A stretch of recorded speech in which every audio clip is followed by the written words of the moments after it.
I looked at it, and I know there's kind of two schools of thought on virtual kitchens. They're either going to be the next $1 trillion industry, or they're trash and they're going to be gone tomorrow. I have a much more simplistic view. Those that have a good product and provide a good service are going to do great, and those that don't, won't.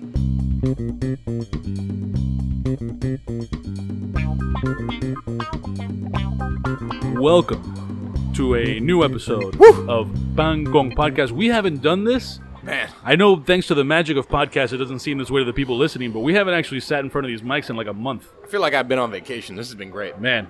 And now we're back here looking at each other. This is awful. And I can't wait to leave. Oh, God. No, you're fine. It's Nick. That's the problem. I'm Nick Jimenez. I am joined by reigning, still, even after all this time, 8th grade basketball MVP, Michael Beltran. Yep. And we are joined by special guests. And this is correct me if I'm wrong, Mike, the first time that a guest has come on being related to a previous guest. Is it? Are you not related to Otto? Yeah, we're cousins. Yeah, that's what I'm saying. Oh. Is this our first relative and then relative? Are Matt Kusher and Danny Surfer not related? Oh, good question. I mean, they strike me as they could be cousins. They really do strike me as they could be cousins. I think we should put it to the test and put a yo-yo in Matt Kusher's hands. Nah, there's no way. There's no way. Nah, Matt can't yo-yo. Can you yo-yo? I cannot yo-yo. Man, that's a shame. Although I should probably take it up, and it would probably impress my kids. Yeah. I I have impressive bubble skills. That's I'm the actually one trying to thing I get Danny entertain my Surfer kids to do like full yo-yo classes, like an industry class of just everyone trying to do a yo-yo. That would be pretty dope. Oh, man, I would love that. So our mystery yo-yo cousin with the golden voice is Mr. Nedal Ahmad. Have I said all of that right? Yes, absolutely. Oh man, I like to make sure I'm saying names right, but I don't like to make sure before I start recording. Yeah, it makes sense. Better late than never, man. We do everything here ass backwards, thanks to Nick. So Nedal's cousin is Otto Othman, who is also one of the. Together, you are co-founders, although not the only co-founders, of Pincho, formerly known as Pincho Factory, which, thanks to Otto's harassing people at Chicago O'Hare, is now just called Pincho. I love that. That's so good. Such a good story. Nedal has branched off and gotten into some other ventures, and I think the best way for me to do this is to just let you summarize them. And so just kind of give us the spiel here of what happened for you after Pincho, and then we'll get into, what's up? First of all, before Nick just rudely asks questions, I want to thank you for being on the show. Wow. He doesn't ever take the time to say thanks. I know you're busy, you're probably tired, but Nick's a jerk, so I'm just going to go out and say thanks for coming on the show. All of our listeners know. Yeah. I appreciate it. I actually love the show, so I've actually been excited to come on. Wow. One of maybe 5 people. And I guess it's sort of a backhanded compliment because I'm like, man, these guys are as fucking chaotic as me. So Perfect. Like, these are my people. Oh, man, this is going to be a great show. Everyone buckle up, bitch. It's going to be a long ride. So where I've been since Pincho is actually quite a loaded question. How much time do we have? Bobby, we could be here all night. Don't you worry. I've dabbled in a few things. I actually had my first business die from COVID before COVID actually arrived in the U.S. So my wife and I, we were rewatching a bunch of Shark Tank episodes, and we had watched the Mensch on the Bench one, and we're like, man, just both look at each other right away. We're like, we should do this for the Muslim community. And instantly called my sister. We're on the phone with her till about midnight making sketches, and we came up with a toy called Eid with Saeed.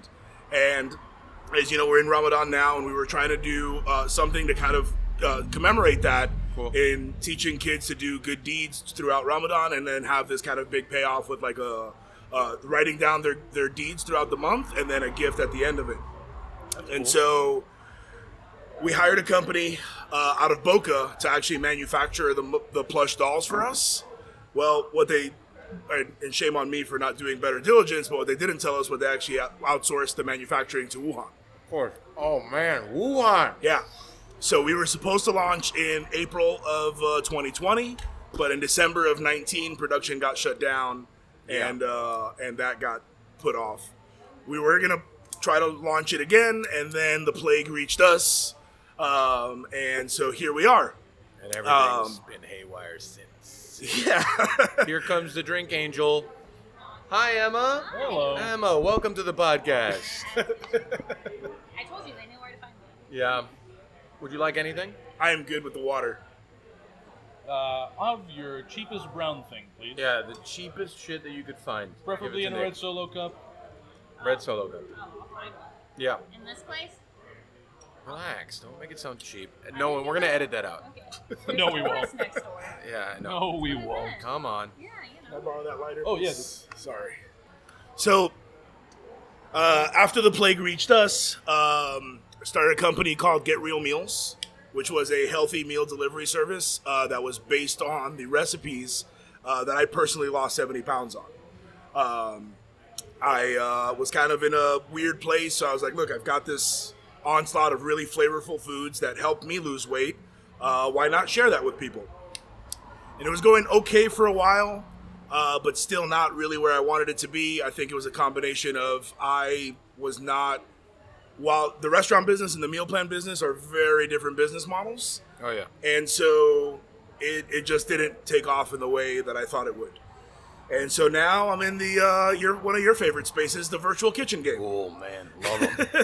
Love them. Is there like virtual dance halls too in the middle? No virtual dance halls. What a shame. But I think there's an opportunity to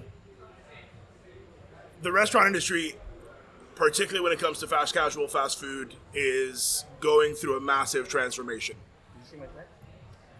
No, I said, can I get another too? Sorry. We're talking about virtual kitchens. I need all the alcohol I can get. Sorry. So we're going through this really big transformation, and I think one part that a lot of people are misdiagnosing is why they can't find people. And there's this kind of conception that people are sitting at home and they're lazy, and the data is just proving all those people wrong. I don't believe that factor, but yeah, I'm with you. I get it. And so we have to look at what comes next, what's right for what segment. I think places like this will always have a place because we're always going to want that gathering place and that place to have a drink and to have that great food. But there's a lot of aspects that I don't think our traditional models are going to carry forward in the future. And so it's going to be interesting to see how that starts to play out and what areas shift and what areas kind of thrive. Oh man, such a heavy intro, man. Can we go? I want to start soft first, and then we'll go into the harder stuff. Okay. So the meal plan, are you still doing that or no? So we just paused. The only reason I ask is because me personally, since I went through my large life change or whatever, and increasingly in the last 12 months, which is shocking, but in the last 12 months I've become exponentially busier, and I personally have been looking for a meal plan thing, and I'm like, I don't really know what any of this is, and I don't know how to choose it. It all seems very complicated. I'm like, I just need 2 meals a day, guys. Give me things that are substantial and delicious and healthy, but everything is and then when you go to the websites, they're all bright, and it's HelloFresh, what? Now I gotta cook for myself? I'm confused. So I'm just wondering, when you did that, what was the direction you took with it, and can I buy food from you? That's all I'm asking. So unfortunately, you cannot buy food from us. That's a right fucking now. shame. That might change in the near future, but our model was actually very different. So, and when I talk to people about this, they love the idea, and then for some reason, we couldn't get them to transact online. So we did not tell you what to have for lunch or dinner or what day to eat what. Okay. And so basically ours was more of a family style, and recently we did a 2-person and 4-person size portions. Oh, it's what's the Cuban thing? A cantina. Cantina, exactly. It was exactly that, right? Healthier versions of cantina food. That's amazing. You get a 1-pound tray of chicken breast or chicken ropa vieja or our maduro broccoli, which we would toss the broccoli in plantain puree, and we'd roast off little bits of plantains in them. What? I want that. Dude, the food was great. The food was absolutely great. People that were using the service used it religiously. They loved it. We just couldn't get enough of them. And I hope to kind of be able to reset and bring it back because I'll be your first customer when you come back. Thank you. I appreciate that. We had a lot of fun with it, and we even started venturing into a lot of plant-based foods. We had a vegan chorizo that was phenomenal. It was made by, we used tempeh from Bee Culture. Yeah. And it was just such a great product. So we were able to really offer a wide variety without restricting you and telling you need to be on a diet and all of this stuff that, like, I tell people all the time, I lost 70 pounds. Not once did my body enter ketosis. Like, Yeah. I have, like, pizza, burgers, and tacos. That's my trinity every single week. Like, that's... Man, God bless you, man. I won't give those up. I have pizza on every Friday with my kids, whether we make it or order it. Like, we have to have pizza on Fridays. Where do you order pizza from? Sorry, it's totally off. That's a very mixed bag. I know, Like, right? I have no standards when it comes to pizza. Me neither. I knew I liked you. it's I can enjoy a frozen pizza as much as I Same. can enjoy Mr. 01. Like, Same. pizza's pizza. It's all fucking great. Yeah, there's better pizza. Yeah. And then there's like just pizza. And then there's like shitty pizza, but I still love it. And it's still, it's shitty. I know it's shitty pizza. But it's still pizza. And it's still good. Yeah. Right. That's I why mean, so many people do. Pizza Hut stuffed crust. Like, you can't deny its I greatness. know, but I have a problem when they start being like macaroni and cheese stuffed crust. I'm like, come on, guys. Like, now we're just absolutely just crushing any kind of standards we have. Like, we're absolutely saying, like, we're just going to fucking stuff this crust with absolutely anything, or we're just like, fuck it, we're just going to do it. So, Well, I mean, that kind of comes from the age of the style of marketing that companies feel they need to do, and it's like, let's go time out. I'm going to turn on the fans because we're both, That all would be three of us are bigger marvelous. guys. I'm sweating. Nadal's getting worked up. He's sweating. I'm always sweating, if it makes you feel any better, by the way. Miami in the pre-summer summer. It is what it is, man. Oh, that's better. Come on. That's good. It could be way worse. It could be worse. We could be in California or New York, I mean, we could be anywhere else. anywhere. Right, Really. other than here. But, so where were we? Pizza. Yeah, pizza is, pizza, I mean, and then where do you have tacos from? Man, also mixed.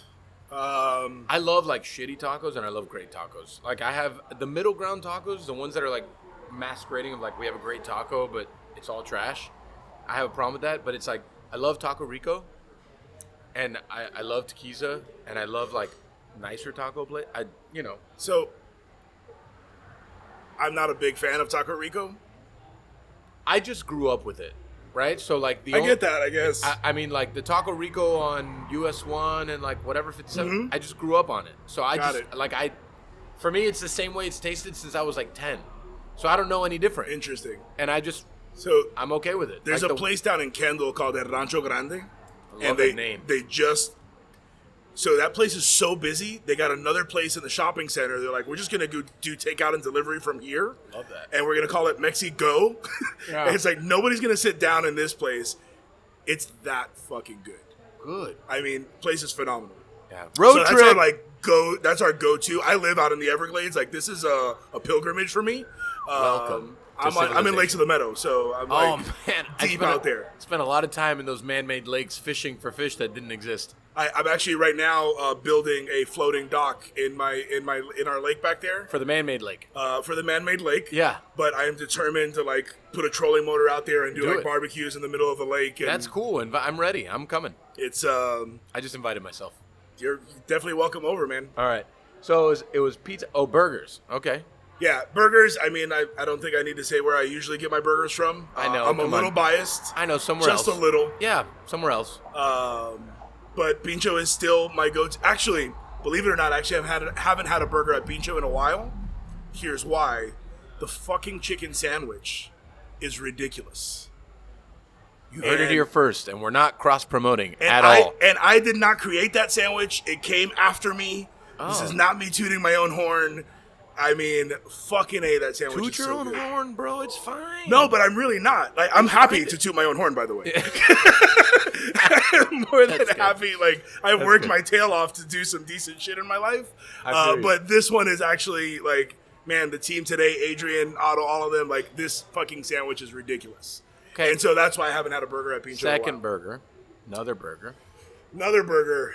I haven't had it in a while, but I actually love Danny's Burger at Blue Collar. Oh, That yeah? thing is good. I've actually never had Danny's burger at Blue Collar. Very, very great burger. It's weird, and Danny hates it, but I really love their, like, veggie platters. Like, it's So just, do I. you can have, like, 5 different veggies, and it's all delicious, and it's, like, I don't know, $20 or whatever, and Yeah. it's very good. It's all that butter. It's why it's so great. I know. But it masquerades as healthy veggie platter. Right. Right. So, I would just say whenever you're not in the Everglades, if you want to try the Chug Burger here at Ariete, give it a go. She's pretty good. I will definitely. I co-sign that burger 150%. I heard it's great. That's what I hear. I heard it's great. I just don't make it out to this part of town as frequently as I would like. And even though I have been coming here more frequently, I still feel like I don't know anything about the Grove. The Grove, it's a weird place. I love it here. It's great. It's just, there's a lot of like shit happening, and there's a lot of shit that's not good, and then there's stuff that's good. Okay. What do you feel that's not good about happening right now? There's things that the food sucks. Okay. And that's never a good thing. No. And then there's things that, are opening, and I'm still waiting to see if they're going to be good. But overall, I do see, like, the evolution of this part of Miami being very good. And I find that I think that the next decade here is going to be very good. I feel like they did a very good job molding a neighborhood to what the neighborhood needed, as opposed to trying to change the neighborhood, which some people have. Like, obviously, Wynwood, the design district, they changed neighborhoods. Right. They should change all of South Beach. They haven't tried yet, but they should. Things like that happen. Here, you just need to add stuff to the community that people will go to. Because I think if the food's good and it's a cool thing, people will go. Right. And I think they did a pretty good job of that. I'm not just saying that because I'm here, because if they sucked, I would say it. But, all right, so we did the softer thing, the meal planning. Losing 70 pounds is amazing. Congratulations. I've gained a bit of it back in COVID, but I'm trying to get back on track now. I got to say that COVID, I think mentally, for people that, like, having a routine is a big part of health. It disrupted all that. Oh, absolutely. And that's why I made it a point to make sure that I trained every day, because for me, mentally, it's like the most important thing. If I didn't train at least 4 days a week, I would be so grumpy. I would be shit to work with. I would be so difficult. It's kind of been, I'm sure my wife would agree with you that I've been pretty shit to be around ever since I stopped training. She definitely would. But when I do train 4 days a week and I train, I'm better. I feel better. I work better. I am a better human to be around. It's just, I don't know. I don't know why that is. I'm sure there's some kind of like scientific reason behind that. I can't tell you. I just know that's my personal experience. Oh, it's your energy levels. Sure. It gives you, there's so much benefits to the body of being in that routine.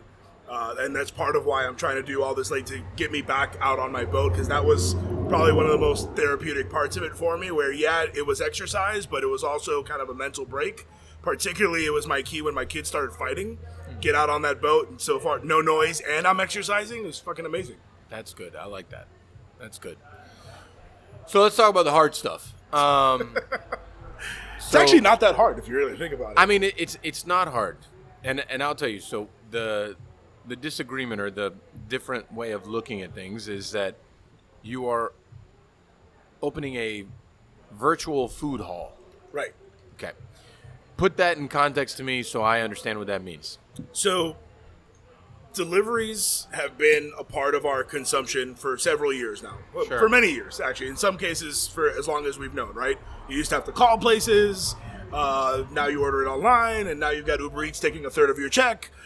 There's so many ways that deliveries have been a part of our existence. We call them the evil empire. Right, the evil empire. Yeah. And so that's just been a part of the business for a long time.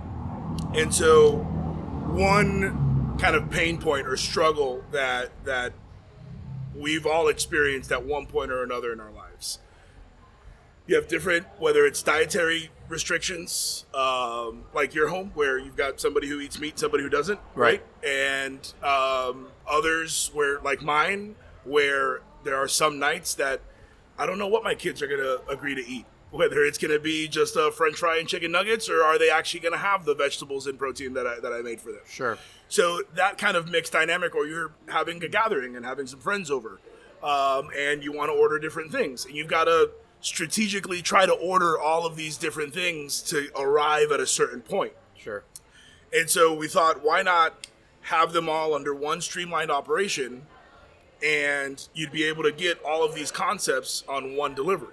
So whatever cuisine you're feeling like, whether it's Korean or burgers or tacos or dessert, and it can all come in one bag. right? And done correctly, utilize local concepts, help them expand and grow without having to invest another $500,000 to $1 million in another location, and still be able to trust that the people behind it are going to respect your product, have been founders before, have been in your shoes, and respect that this is your process and not me trying to impose on you what I feel your product should be. Sure. And Okay. so that's the general gist of it. Okay. I have a couple questions. Sure. Who delivers? So we've been talking about doing it in-house. Okay, this is good. All right, that's good. Don't even continue. But where is it located? Here in Coconut Grove.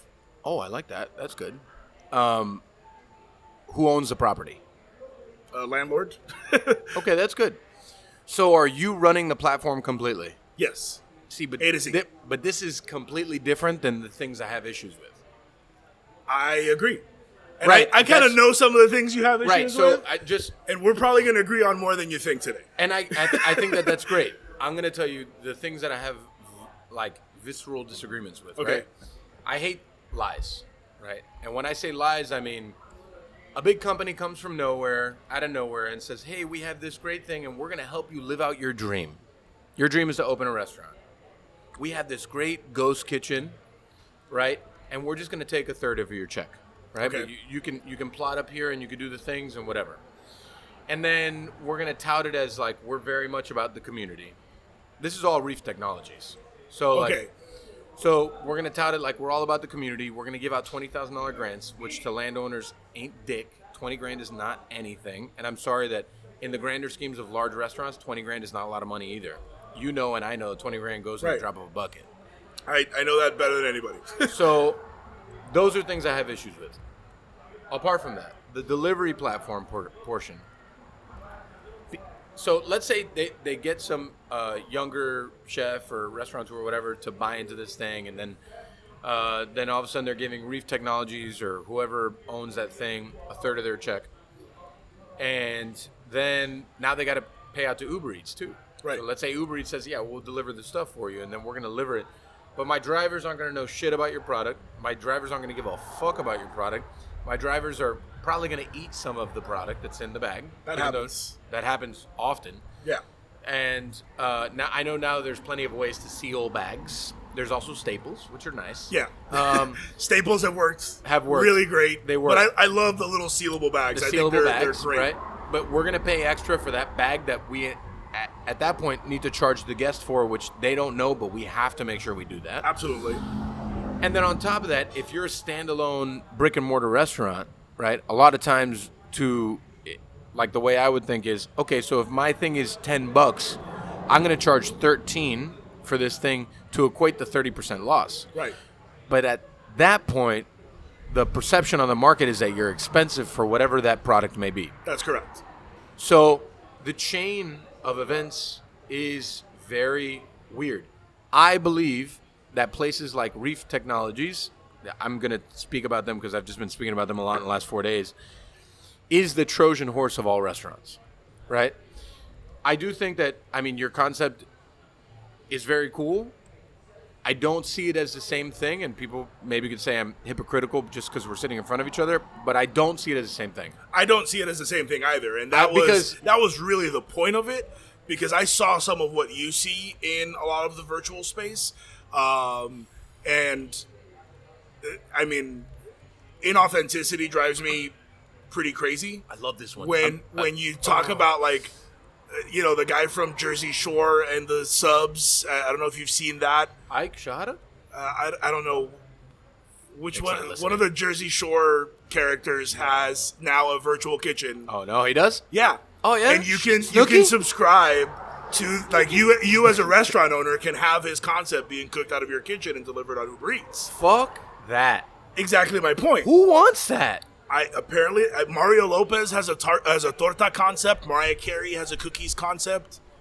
Mario Lopez from Saved by the Bell? Yeah, that Why Mario the fuck Lopez. does anyone give a fuck about Mario Lopez to begin with? I'm so confused. Why does like The 20 people that watch E. Doesn't Wiz Khalifa, I think, also has? So same company also does Tyga's Chicken Bites is the one I think you're thinking about. Listen, it's Tigga. I think It's Tigga. Is it Tyga? Tigga. That's how you say it. It's Tigga. I wouldn't know. I don't want his chicken bites either. But yeah, so same company does all of those concepts, by the way. It's fucking And ridiculous. so, I looked at it, and I know there's kind of two schools of thought on virtual kitchens. They're either going to be the next $1 trillion industry, or they're trash and they're going to be gone tomorrow. I have a much more simplistic view. Those that have a good product and provide a good service are going to do great, and those that don't, won't. Correct. And it's relatively simple. Unless you happen to have a bad product and happen to be wildly convenient.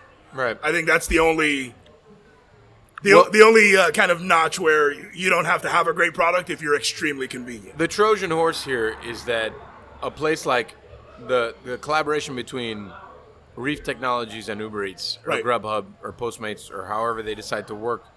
I cohesion agree. It together. makes it really difficult because now you have two people that own your customer, and it's still not you.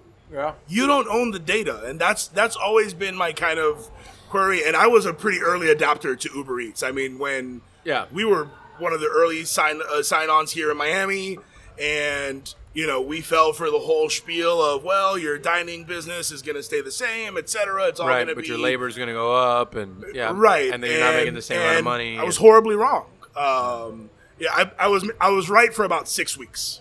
That was how long the numbers that they laid out actually made sense for us, and it was all downhill from there. Yeah, I think also in the restaurant industry, I believe because food funnels itself a certain way, because you have so much dry product as into fresh product, it takes time to see the numbers trickle downwards or upwards. Right. It takes a little bit of time to see that in both your labor. I mean, labor is a little more immediate, but like your food costs, for instance, it sees a little bit of time for it to incrementally go up or incrementally go down. At least a couple of inventory cycles. I usually say 6 to 12 weeks is a good barometer to see what status a kitchen really is in. Right.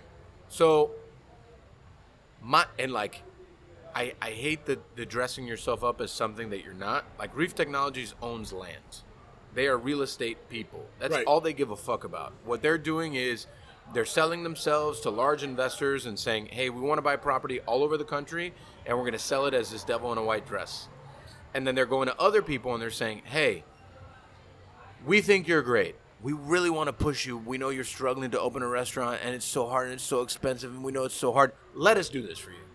And then you end up in this fucking cold-ass, almost like situation of a warehouse cooking food, and you're putting what could be, for some people, their first interpretation of their food and their passion into a box. Right. And then you lose all soul of everything, right? I'm like a hopeless romantic when it comes to food. I am. See that. Just incredibly, I'm about dining. I'm incredibly romantic about it. I think that there's beauty in it. And I think at the same time, if we continue to let these people chip away at it, it will die. There will always be spaces in the world for what, we do here. But if we continue to chip away at the thing and we start to create a machine, it's going to go away. And you think so, though? I mean, here's the thing. I said it post-pandemic that there's a good chance that higher-end dining may do better. Middle-of-the-road dining may try to find its footing a little bit. And I think that is kind of happening, right? I feel like people wanted an experience post-COVID. Right. We're still in COVID, but post-COVID, right? And I feel like I see that daily. I feel it from them that they wanted to get out. They wanted to do the things that they pined to do forever when we were like, human beings are not meant to live in isolation. We're not built for that shit. I get it. I understand it. I'm just saying I feel like if we continue to push in that direction, we continue to let people manipulate our brains to believe a certain thing, it will happen. It's all about that just water drip, right? It's like if you keep on doing it, it's gonna it'll have its effect long term. And all we're doing is allowing these people to create more value on their property, and they're really the ones making money. Because if you don't own the dirt, you're in trouble.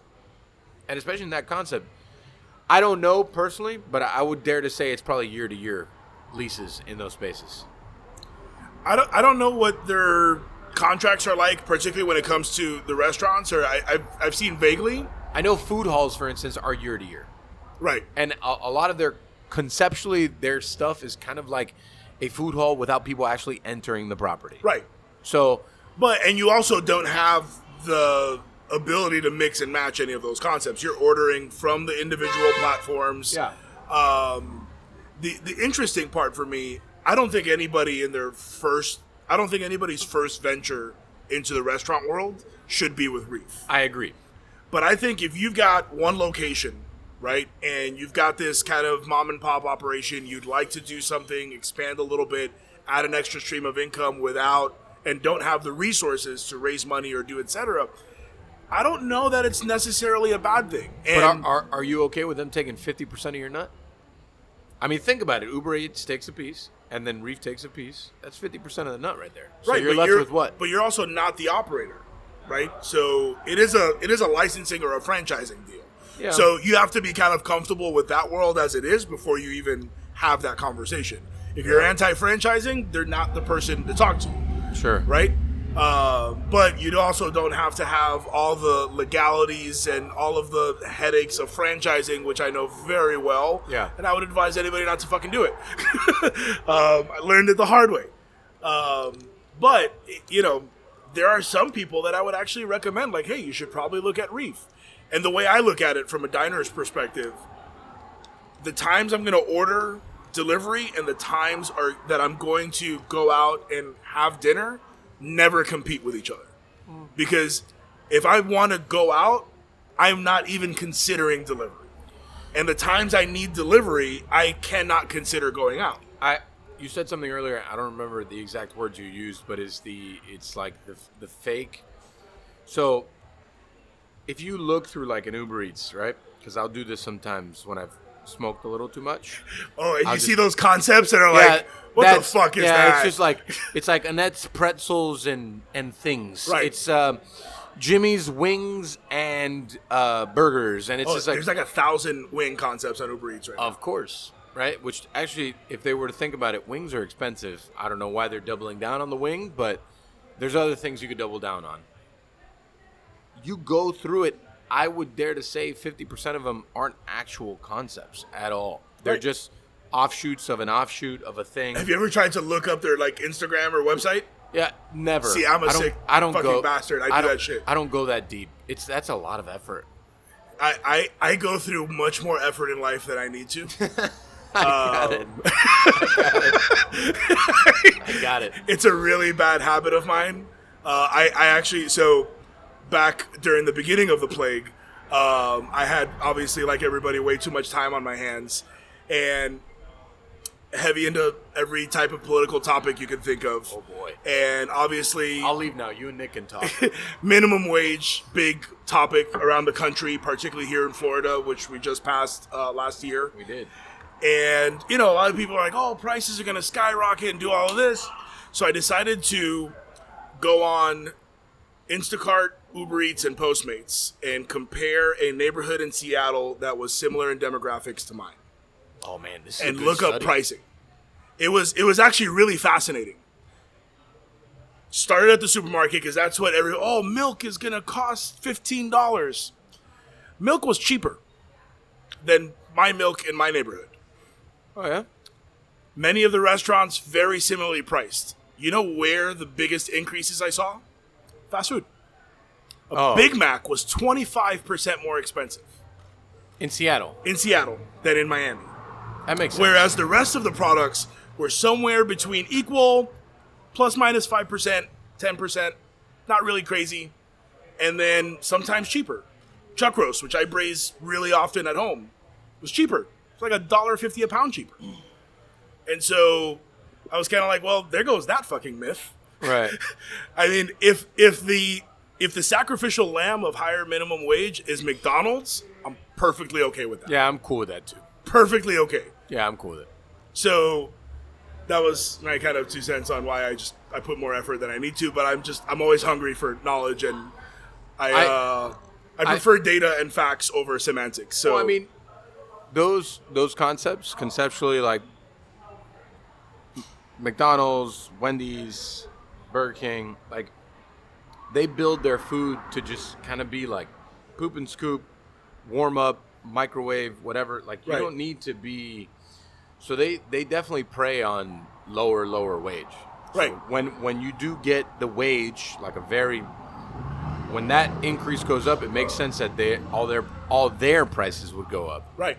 I mean, to me, it only makes sense. I don't really see that. When that all happened, like, I didn't think it would affect the rest of the world that much, but it would affect these people that do. I mean, I don't know. Supermarkets kind of surprised me a little bit because they do have like the lower end, younger kids working as bag boys or whatever, stock clerks that's just starting. I mean, I was stock clerk when I was like 16. Right. I grew up in the grocery store business, so I've been in that business since I was a literal child. Yeah. I worked for fucking like $3.75 an hour when I was a bag boy. So like I kind of remember that. Yeah. I could only imagine if I was a bag boy making $15 an hour that things would change. Right. But there's also, I mean, we're in the most productive part of society in history. And, a lot of people are like, oh, look, the technology's taking your job because you want $15. Like, man, the technology has been coming for jobs since the beginning of time. And So many people have lost their jobs to technology. more people have lost their jobs to technology than to immigrants. And then to any of the other reasons that people like to list off. Robots have been taking jobs for years. More coal miners have lost their jobs to robots than they have to any green initiative. And that doesn't get talked about enough. But it was really the automation that truly killed that industry or has massively disrupted it. Man, I love this shit. God, that's good. Fuck, man. So robots have been coming for a long time, and you're going to see a lot more self-service kiosks everywhere you go. Not because of $15 minimum wage, but because they've become so cheap. Yeah. Square now has an interface. Some genius said, let me write a code that just takes that little cheap Square tablet and then turns it into a user-friendly kiosk environment. You know what reminds me of that so much? And this is a terrible comparison, but do you remember when you would go to like a mall, any mall? I'm going to say Mall of the Americas, which is the most rundown mall. But then they had the self-service yogurt things. Yes. There's only one person working in the whole place. They give you a little cup. You go, give yourself some yogurt. Then you go to the thing, and they add the toppings for you. Well, that turned out to be a whole fad boom just a few years ago. Right, but it makes complete sense. It makes complete sense. You eliminated the labor portion of it. You only had one laborer, and that is what automation did for an industry. Now, obviously, that fad didn't last very long because not that many people want frozen yogurt. But Right. I'm just saying, like, that was an early representation of what the long-term effect would be. Right. And it's just like the same thing as, in fast food places when you go to, like, these new fancy Coke machines. Yeah. And you could, like, mix and match all the things. Oh, yeah. And it's like it's just so automated. I'm not much of a soda drinker, but I love that shit. I hate soda actually, but I'm fascinated by it. I want to just fuck with the machine and just touch all the buttons and see what's happening.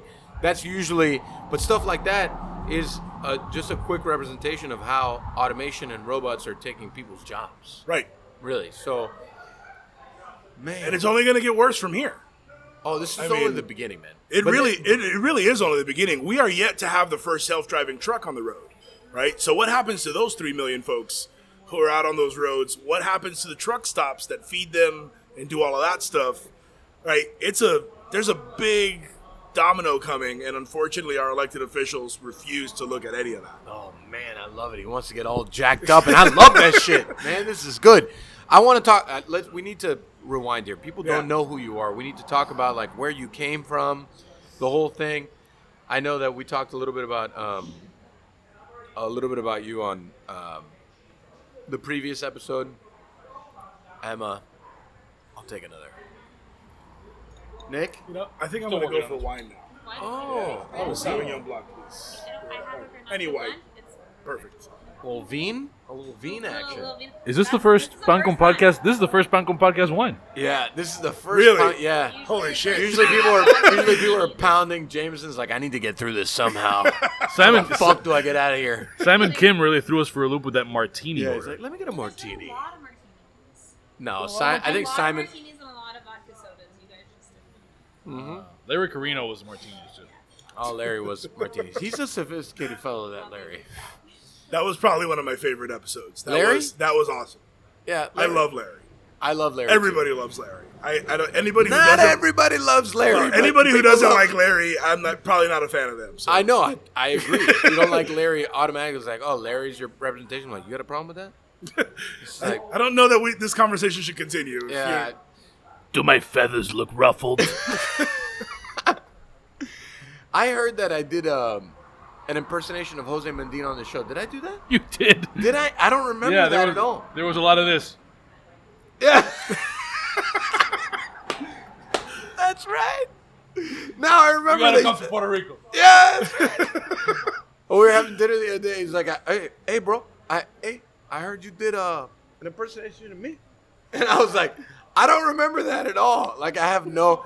And he keeps on, like, drilling me to do it. And I'm like, I don't remember what I did. I'm sorry. I was drinking. My bad. He was very upset. He mentioned it the whole night. I was like, just let it go. I don't remember. That is fucking hilarious. Can we talk But- about, you Sure. know, how you got here? Well, I'm Not actually here, 'cause I'm this really doesn't happy matter, that Otto came on before me and he did all the 627 story and Yeah, the 4th that of was July great. barbecue. I love the 627. That's great. It is. It's an awesome story, but I'm just glad that he got to tell it and I didn't have to. He tells it far better than I do. I usually just kind of skip through it after you've told it for 7,000 times. I believe it. And so, yeah, how I got here. I have a long, Life, weird childhood, life. where things. I grew up in Hialeah. Bless you. I grew up in Hialeah in my father's grocery stores.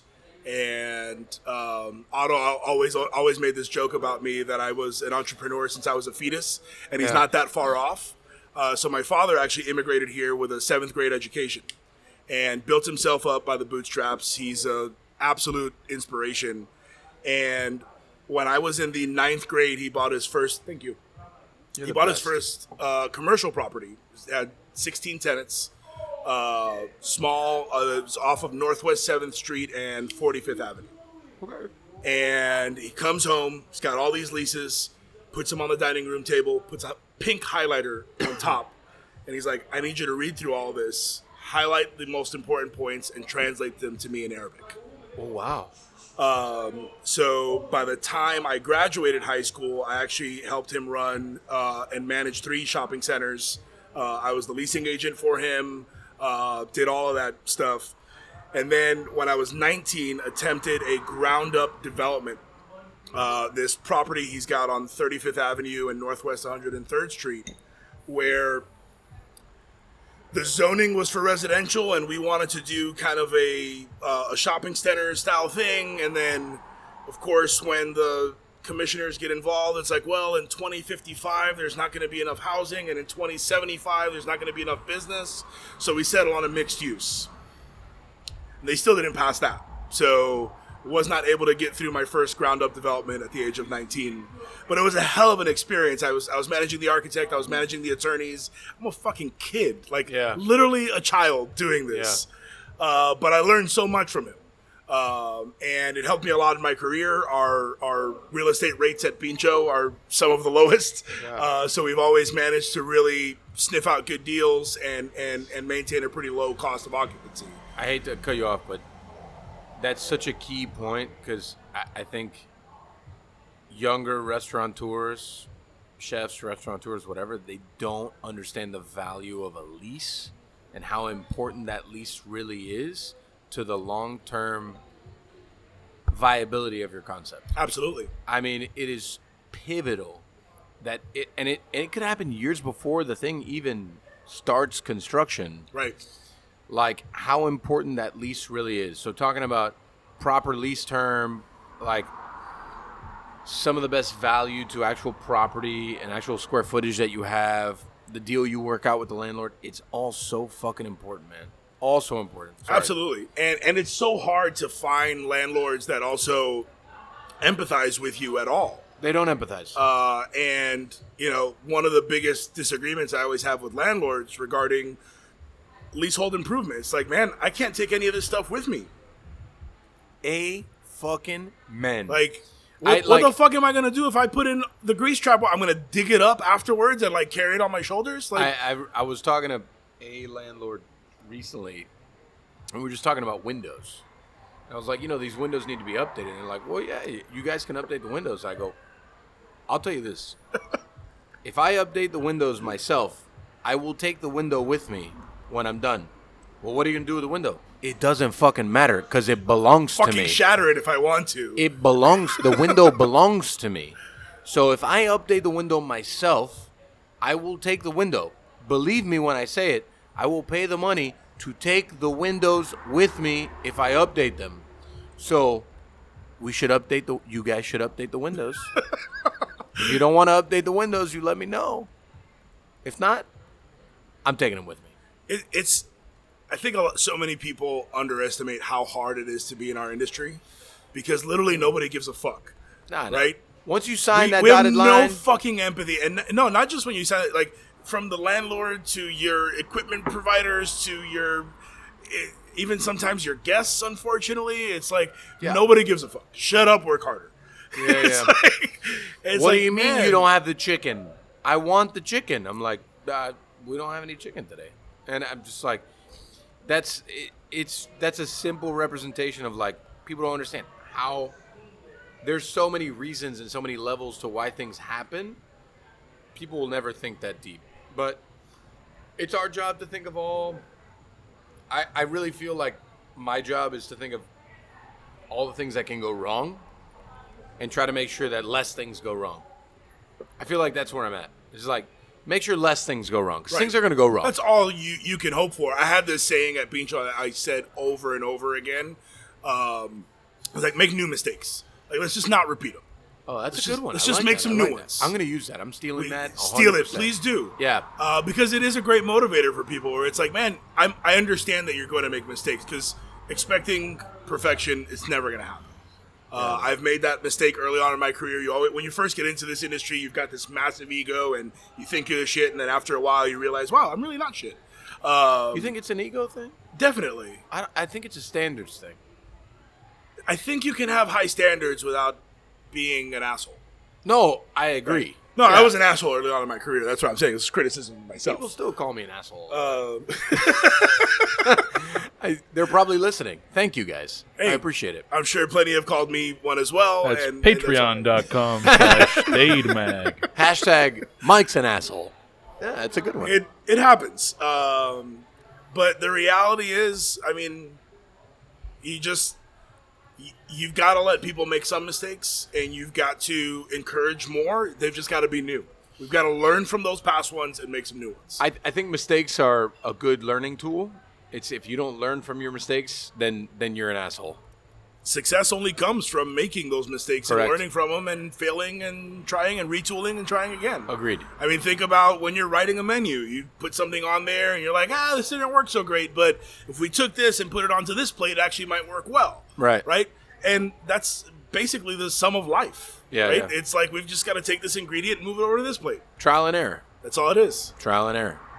All right, so 19, that didn't work. What's next? What's next? Continued in the grocery store business with him for many years. Can you tell me about the grocery store business a little bit? I'm super intrigued. Bodeguita, man. It's like I love that. I just want to know a little bit more about it. It was a really cool upbringing. So I really had two lives that I lived as a kid. Like, we grew up in Miami Lakes in this nice middle class home. Right.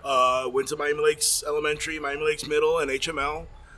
But on nights and weekends, I was in Hialeah, and I was getting picked on by all these old Cuban guys. It was actually how I learned Spanish, to defend myself by being picked on. Yeah, defend yourself. Like, I'm being picked on by these old guys all the time, and that's how I learned Spanish. And I would actually read, at the time, the Miami Herald El Nuevo Herald was an insert in the Miami Herald. It was only a full newspaper on Sundays. And so I would read the newspaper, and that was how I taught myself Spanish and to be able to defend myself. Attaboy. Get in there. Fuck those guys. Straight up. Fuck them. But they were also some of the sweetest men who taught me a lot of profound lessons. It's so funny about old Hispanics, right? It's insane.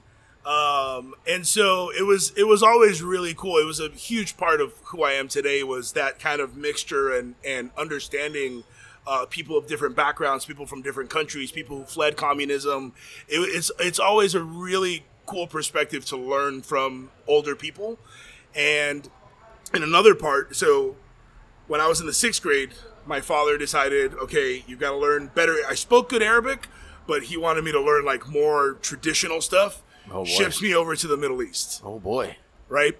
And so when I get there, I'm dressed a little different, but I'm speaking Arabic, but people can kind of sense like you're not from they can around tell what's here. up. So at that stage in my life, I'm literally being called a foreigner. I'm like, wait, I was being told I'm coming home. How am Tough. I a foreigner? That's tough. Right? And so I've always had this kind of nomad feeling where I don't like actually belong anywhere. That's that immigrant feeling, yeah?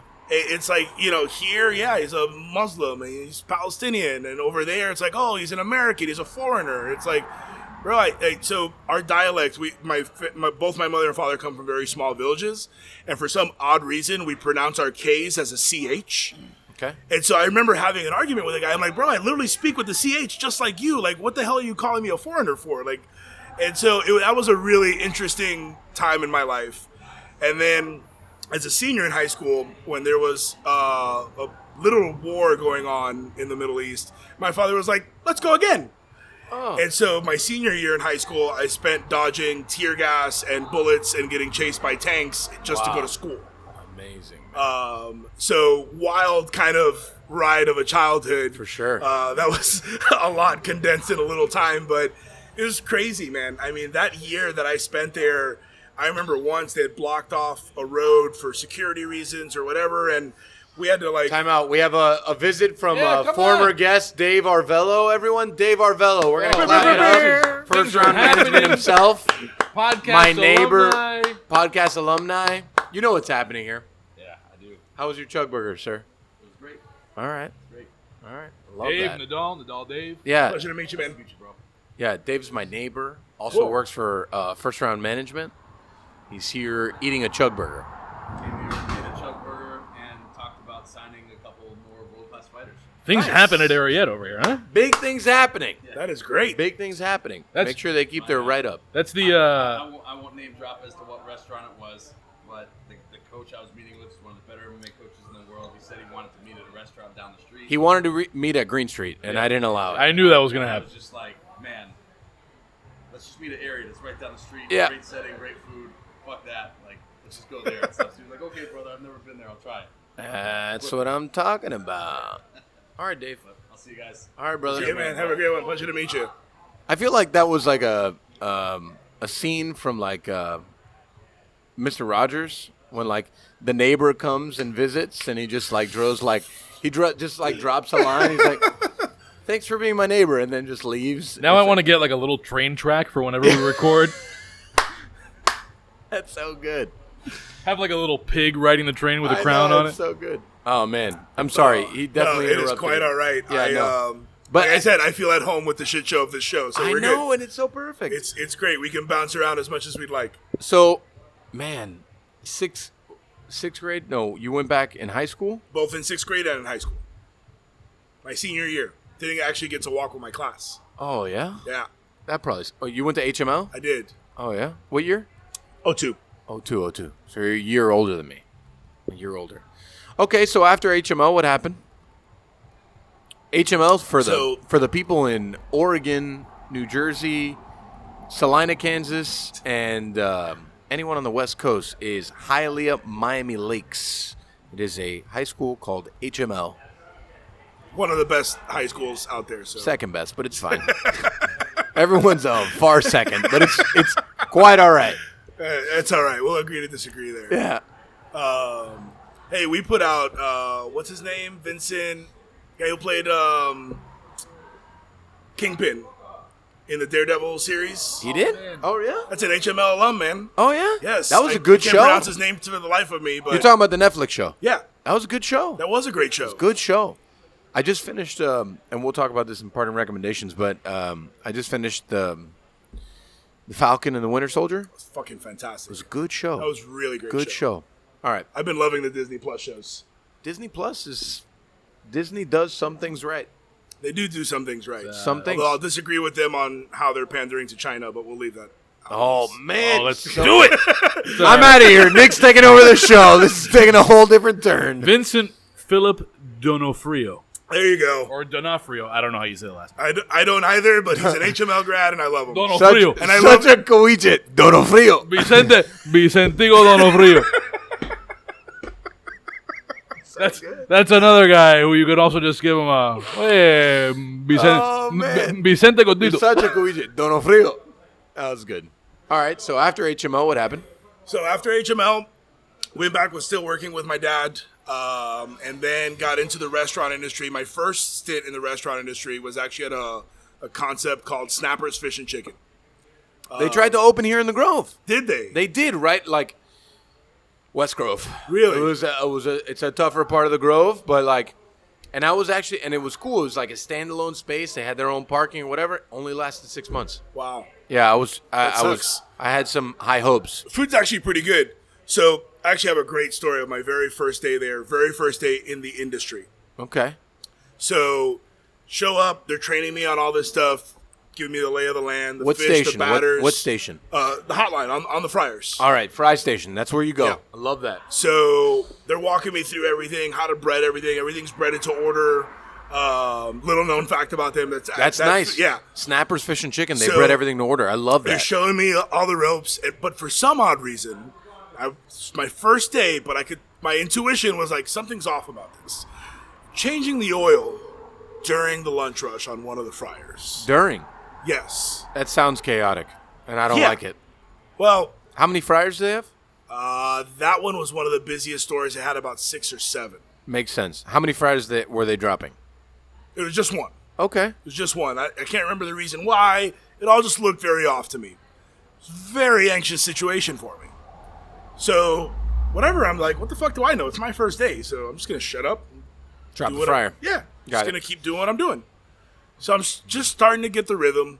This guy takes the pot of oil out to the parking lot, dump it in the thing. The thing. And the oil tips over and spills into the parking lot. That's like I have nightmares about moments like that. So everybody rushes out to help because the line is now coming around the building, and we've got to keep this oil away from the tires of cars. Oh man, this sounds dreadful. And new guy is on the line by himself. This sounds so bad. I feel for you so much. Like, I mean, I still think about those people that were in line that day. What happened to their food? Were they okay? yeah, yeah. You're So, definitely a restaurant guy for sure. At that stage, the cashier, she's dictating to me what to do when. Drop this, get this out, that's ready, pull it out. She's like my coach at this stage.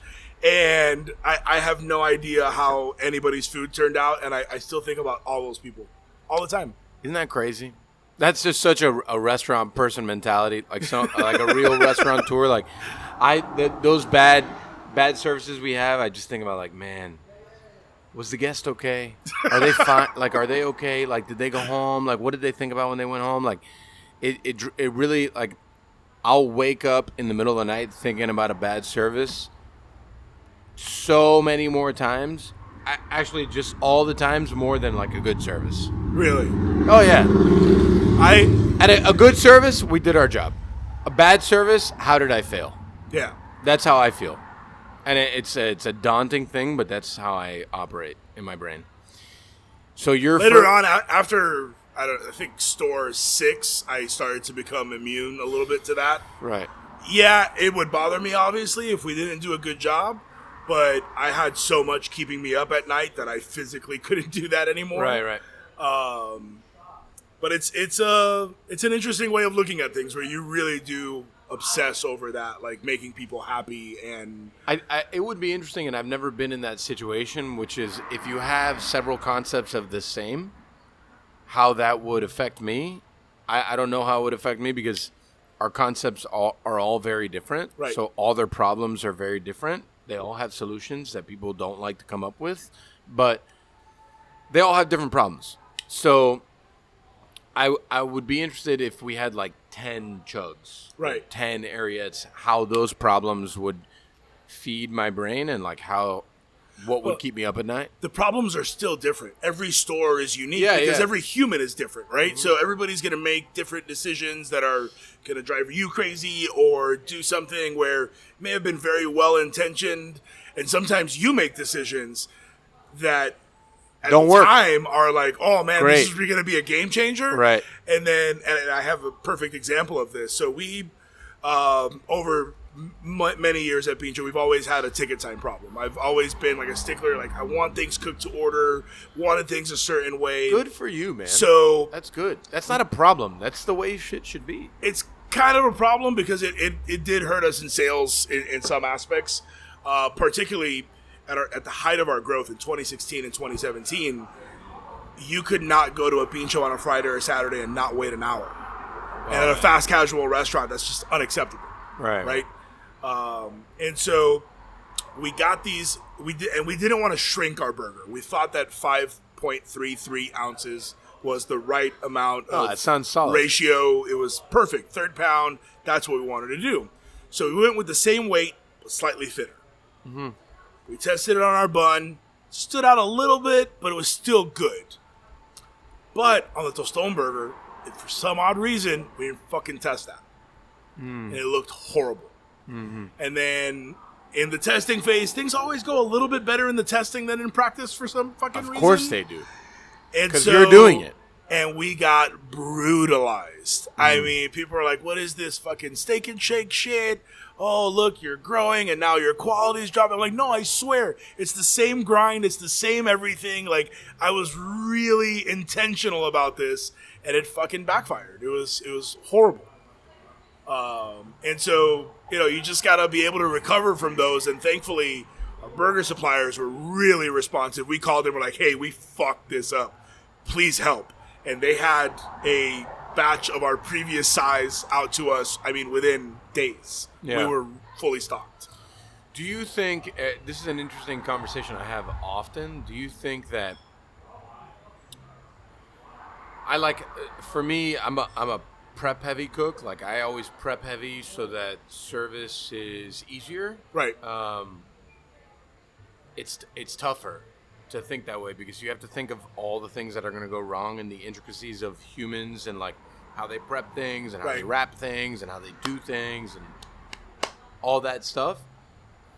Do you think that, because I often just the equation of like suffering sales wise to efficiency or product, how good the product ends up being, that conversation, how many times did you have that with yourself? Because I have that conversation with myself all the time.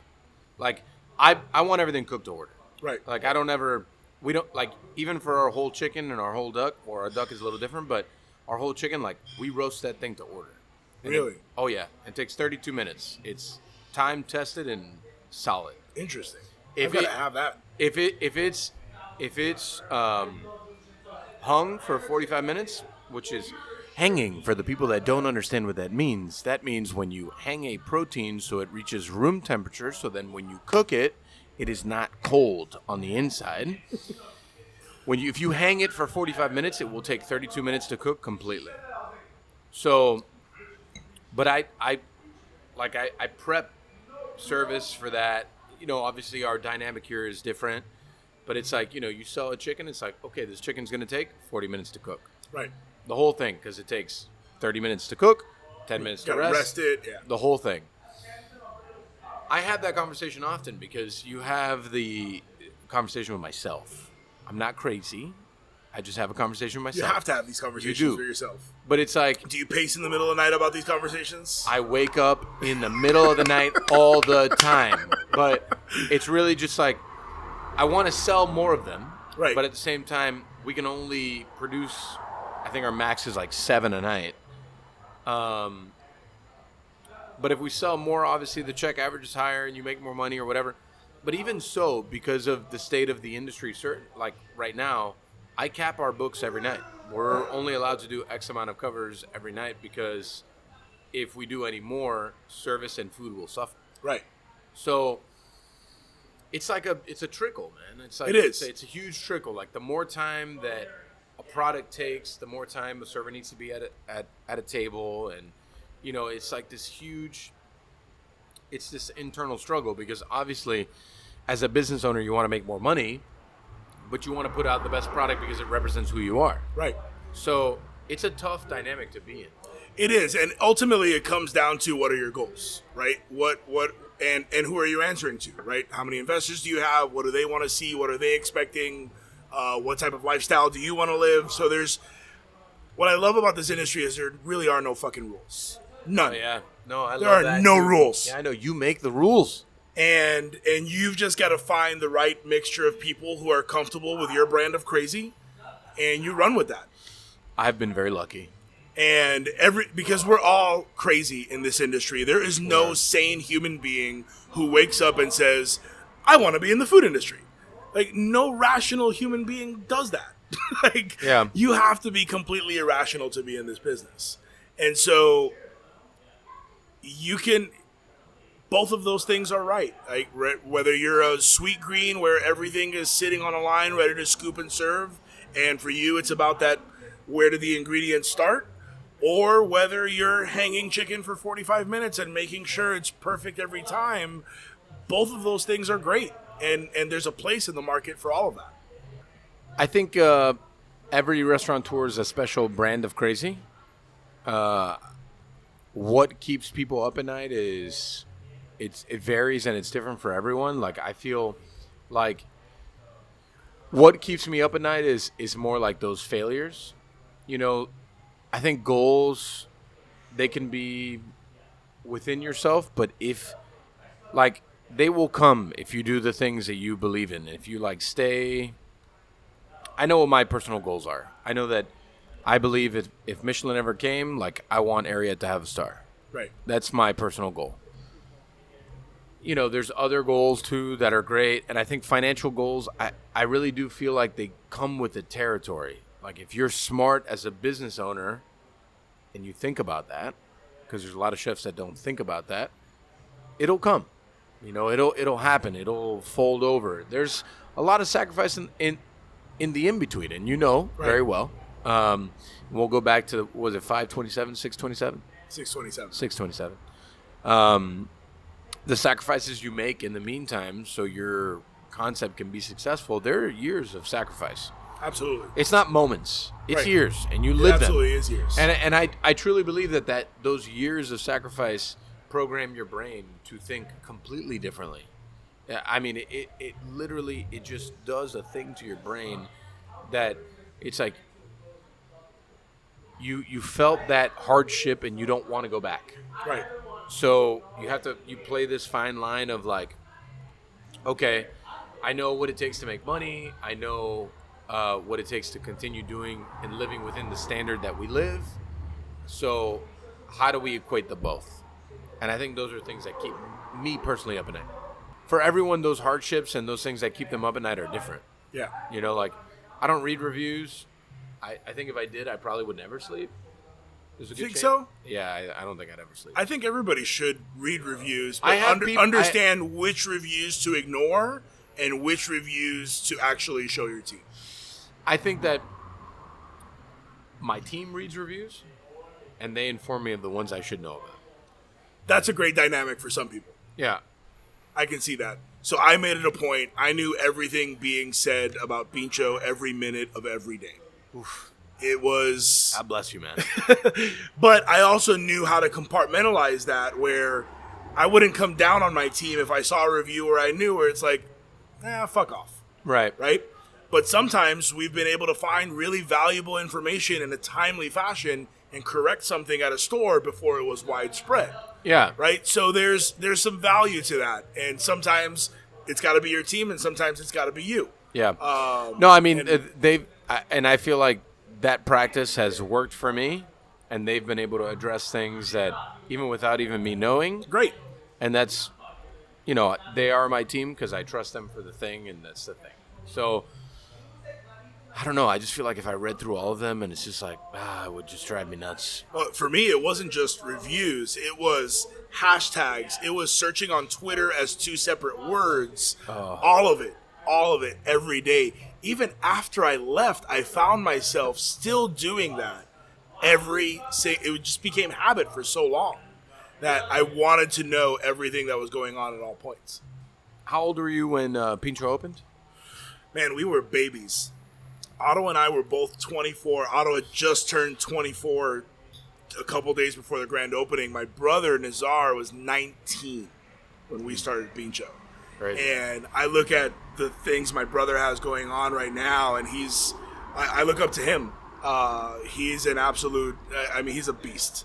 And he came through Pincho in the thick of it, worked at the ground level, worked as a manager, now doing amazing things at Night Owl. He's got his own kind of clothing brand. And we were babies when we started this. It's like a family of entrepreneurs, and I love that. Yeah, I mean, we've always punched above our weight. Like we're That's not how you afraid gotta of do it, anything. Man. If you really want to do it, you got to do it that way. Fear is not part of our vocabulary, as we were building Get Real, I would always make the analogy of like we'll put the landing gear on when we're 30,000 feet in the air. Let's get real. Get Real was the meal service plan.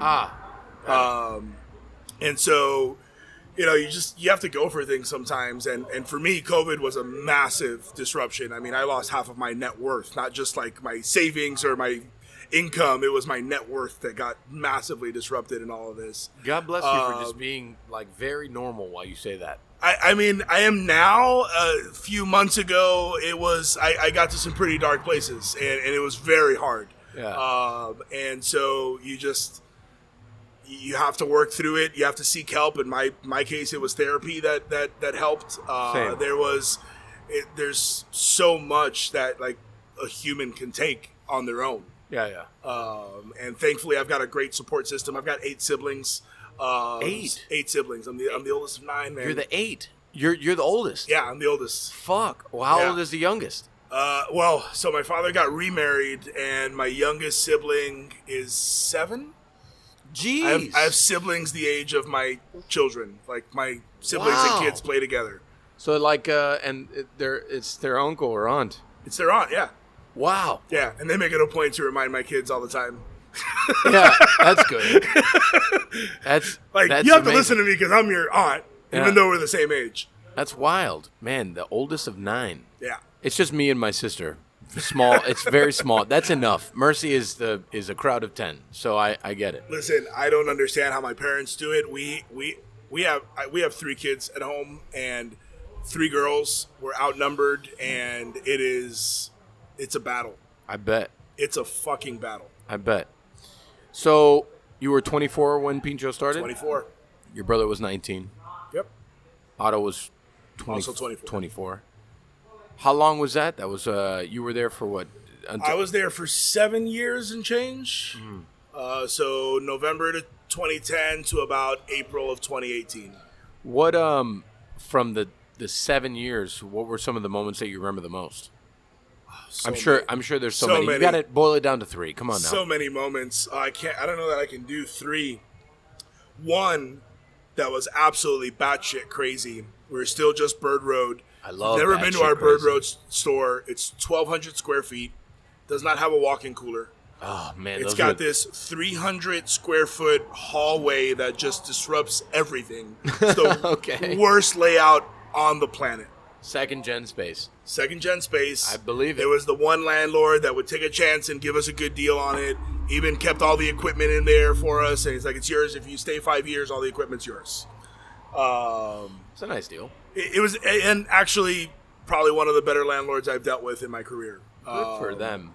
And we get a call from American Airlines, and we had just launched actually the food truck at the time.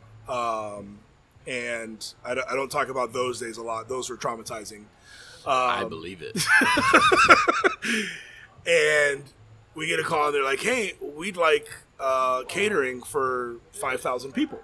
Fuck. Now, if you remember from the Otto episode, our first year, we did 230 grand in our first year. Yeah. Right? So anybody who was willing to pay us, For I sure. was going to say yes. Believe it.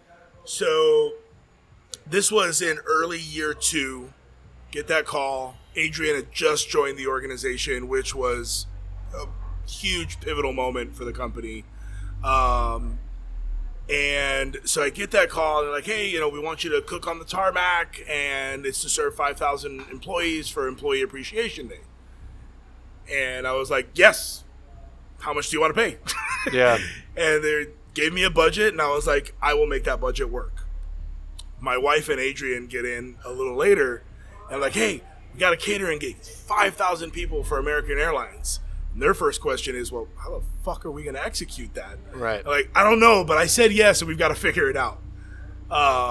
And it was nerve-wracking. I thought we were going to fuck this up. No experience in catering whatsoever. Barely restaurant experience at the time. Catering is wild. Catering is wild. Is wild. But thankfully, the food truck community at the time, and you may remember this well, was very tight-knit. Everybody, That's when I met you the first time.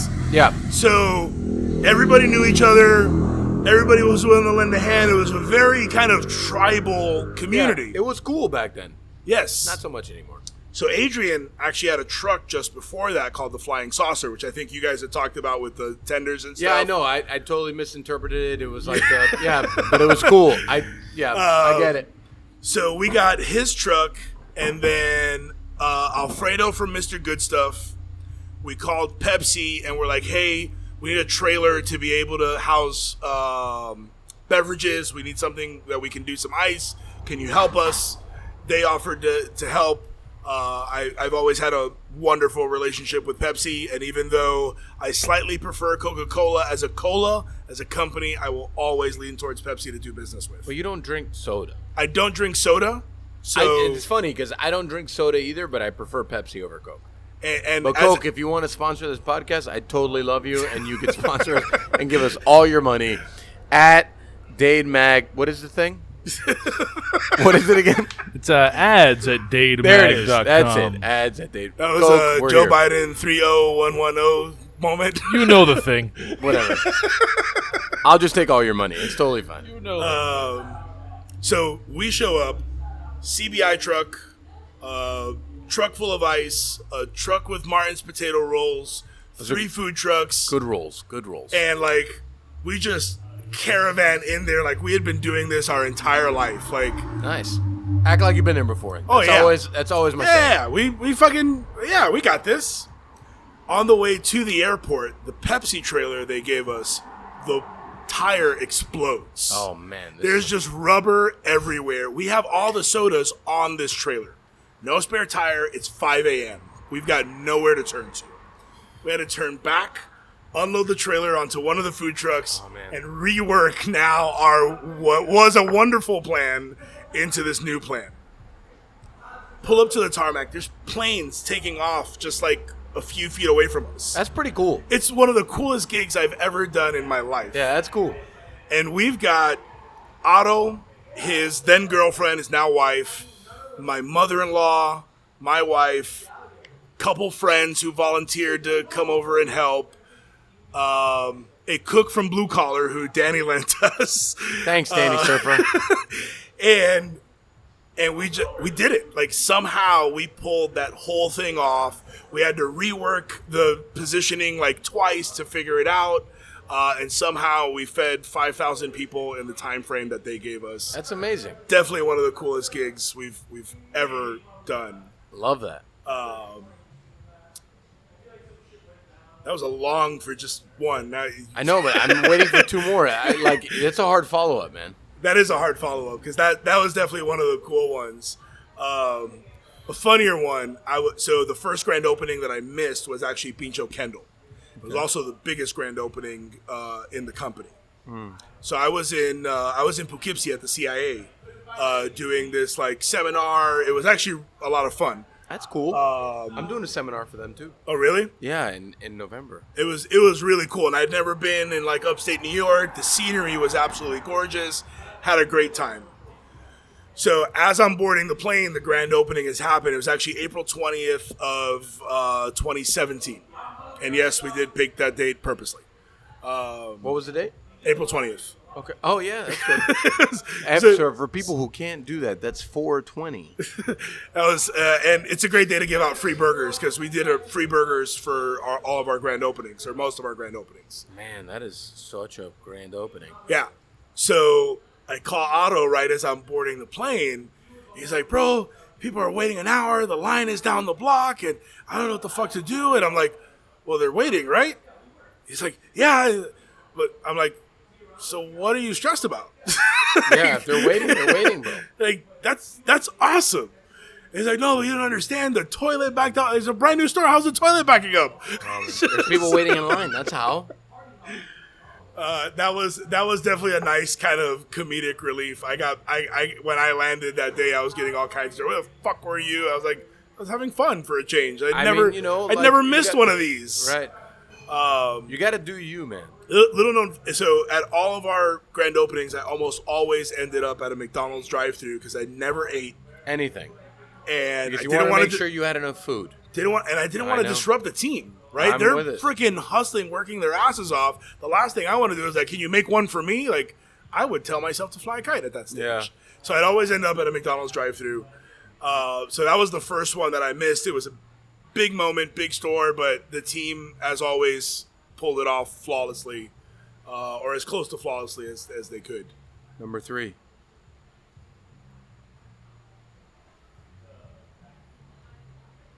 Come on, give me partnership with the Heat. That was pretty cool.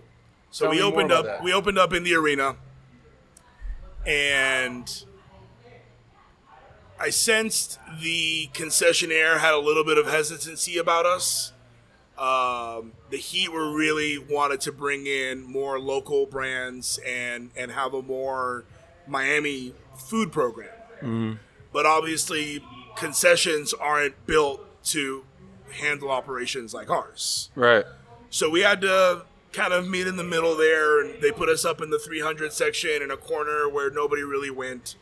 And the coolest part, and a testament to how loyal people were and are to Pincho, we raised the sales of that section by 35%. Wow. A number by their own admission had never happened in their operation. And we were also a sponsor at the time. And the first game that I went to that I saw our logo on that fucking screen, I cried. Like I was a mess. I also cry a lot, so that was. I'm a big crier too. I'm a crier, but that moment really got me, man. Seeing. I mean, started this from nothing. That 627 story, all of that stuff, to like seeing your logo spinning on the fucking jumbotron as LeBron is about to step on the fucking court. It was really cool. Who's that? I'm sorry. He plays for another team now. He does play for another team now, but it was really cool for us as a brand to experience that during the Big 3 era. So, right. All right, so that's 3 solid, great stories. I really love the second one. I mean, the 5,000 people on a tarmac is pretty cool. That is pretty fucking dope.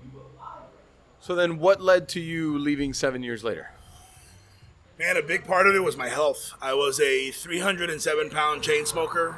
Around my birthday every year, I tend to do the doctor thing and get blood work and do all of that stuff. And I've always heard the same story. Whereas, like, I've had high blood pressure since I was about 23. And so the doctor just kind of looks at me and he's like, buddy, now we've added cholesterol to the mix. Yeah. Continue to smoke. I don't know if we're going to see 50. And you're going to have to govern yourself accordingly. And so at the time, 2 things were happening. We were raising some money. There was a new kind of partner that wanted to get involved. And we had just hired somebody as kind of the president of the organization to work under me. And it was a really weird dynamic, but I'm looking around at the table. And although it didn't work out with him in the long term, but there was a certain amount of experience and just kind of authority to his presence that it felt right at the time to step away from that. And I went home, I spoke to my wife, and I told her, look, there's an opportunity for us to walk away with a little bit of money, can start over and potentially do some other stuff, and it won't have to be the 100-hour weeks or the travel or all of this. Right. And this came a year after. We had a store in Orlando that, from a sales perspective, did really well. From a franchise relationship, did not. Right. And I found myself on a first name basis with everybody in this hotel that I would stay at all the time in Orlando. I was like, holy shit, I'm coming up here way too often. Right. And for all the wrong reasons, right? What were some of the wrong reasons? So it was just a lot of things that were going wrong there, from, products not being used properly, service issues. There was a lot of stuff that just wasn't up to our standard. At one point, we paid for a manager and his family to move to Orlando to help turn this store around. Wow. And we ended up turning it around drastically, but unfortunately we just couldn't salvage the relationship and we had to part ways with that. But it was just taking a huge toll, and the moment at the time all felt right, and I was just like, it's time. My kid's going off to college, and so I wanted to see the baby grow. I wanted to see it flourish, and it was time for me to step out of the way. How did that feel? Strange. And as my oldest gets older now, I compare these feelings a lot. Like, isn't it crazy how we compare restaurants to people? But I do that shit all the time. It's just like, what is a restaurant without people? Well, I refer to my restaurants as a living, breathing thing. They have personalities. You don't have to explain that to me. I know. We would use Pincho as a verb, a noun, and an adjective, and completely interchangeably. Like, we would be testing a product, we'd look at it, it's not really Pincho, and we'd automatically knew exactly what that person was saying when they said that statement. Right. And so they are people. And so at one point we had a finance and accounting people, and I have never really gotten along a lot. Makes sense from a kitchen person's perspective. And I'm also a big company culture kind of guy. Sure. There are a few books that really led to a really radical change in my thinking when it came to people. So Setting the Table, Danny Meyer, that's Danny. Whenever you want to come on the show, you've been referenced so many times. Just Nick, put in a call.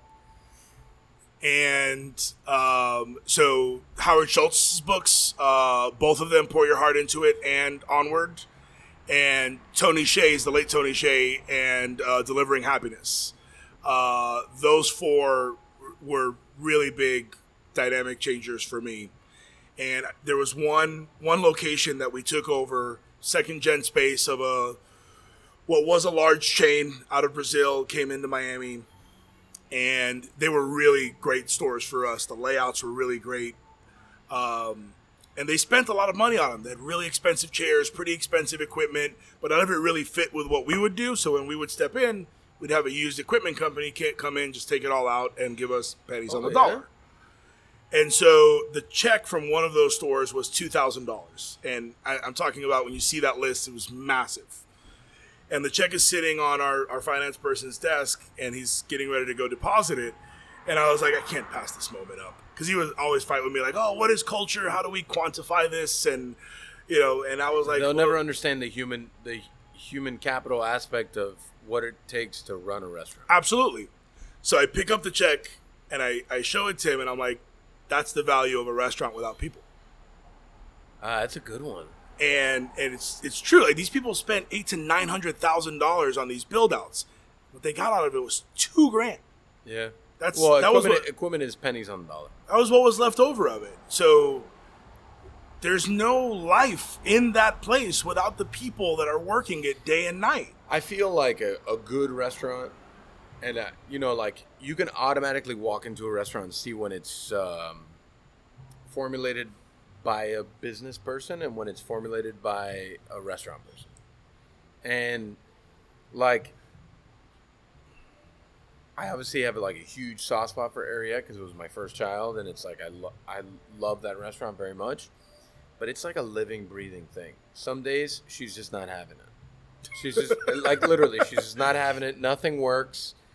It's just fighting you tooth and nail. I don't want to work today. It is this thing. We all have those days. So why wouldn't a restaurant? Exactly. And it's in order to get the guest to have the experience that you want the guest to have, everything needs to work. And in a restaurant, so often, not everything works. And I think from a finance perspective, people don't get that. They don't understand. all these things need to work, and then all the people need to work with these things. So if these things don't work, then the people can't work with these things, and then nothing happens the way it's supposed to happen, and then the money at the end of the day doesn't equate what you should make. And there are so many times where spreadsheets will lie to you. I'll tell you a great example. Hot dogs. Very hot topic at Pincho. I'm sure anybody in the Pincho system who's listening right now is cracking up right now. I'm opening a hot dog concept, so I love to Oh, hear really? this. Yeah. So hot dogs were what I used to refer to as 1.0% of our sales. Okay. And I kept fighting with everybody. We need to get the hot dog off the menu. And they're like, bro, but our hot dog is good. I'm like, I know the hot dog's good. I was born in Chicago, and I know we serve one of the best hot dogs, but the numbers are telling us otherwise. Nobody wants this thing. Right. So why are we carrying a specific bread and a hot dog, couple of toppings just for this? Just get rid of it. Everybody fought me on this. Everybody. Every week when we'd review the P-mixes and all of this stuff, I'd bring it up again. One day they finally cave, and they listened to me. Took the hot dog off the menu. Some stores saw a 15% drop in sales. Huh. It was 1.0%, but we saw a huge drop in sales at some stores. Well, that 1% was bringing their kids in Right. for the hot dog and said, well, if you don't have a hot dog for my kid, I'm not fucking coming.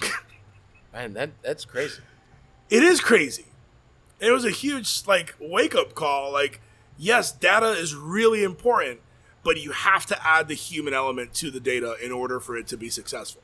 Yeah, the human element for, man, it's just so intriguing because restaurants, albeit on our end, we try to build this efficient machine of execution and standard and so on and so forth. But the human element oftentimes throws a curveball into that whole thing of what is it that people want? What is it that people are pining for? How Right. are they trying to dine? Are they dining with kids? Are they dining without kids? Is this a date night spot? There's so many layers to it, right? I think that aspect too does keep me up at night too, because it's like you can't call all the aspects of everything. And I know, specifically, I hear this statement all the time. You need to be something for a faction of people, but not everything to everybody. Absolutely. And that's tough, because in a restaurant industry, and I've had this conversation. All right, chefs. You guys are the best. I'll see you tomorrow. I had this conversation with Danny Surfer, actually. It's like, you want to make sure that there's something for everybody on the menu. And it's so hard to do that because people or humans are so different, right? It's like, how do you create a menu that's for everybody? And I think that's why, after being open for almost 6 years, Ariete is my opportunity this is just who I am and who we are. But then as we grow as a company into other concepts, I have to think very differently. Right. So it's an interesting situation that we play only within our own mind, right? We're trying to provide a service, but at the same time stay true to who you are. Right. And it's tough.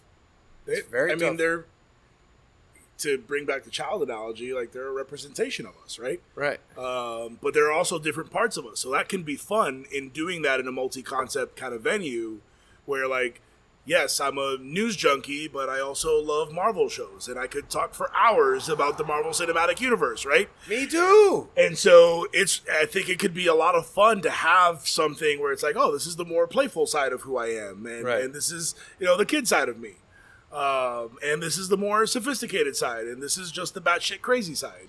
And so all of those elements can be a lot of fun as you grow your organization and start thinking about how all of these concepts are different. That concept doesn't need to reflect Ariete because children are different, right? My 3 kids, you would think they had different parents. Right.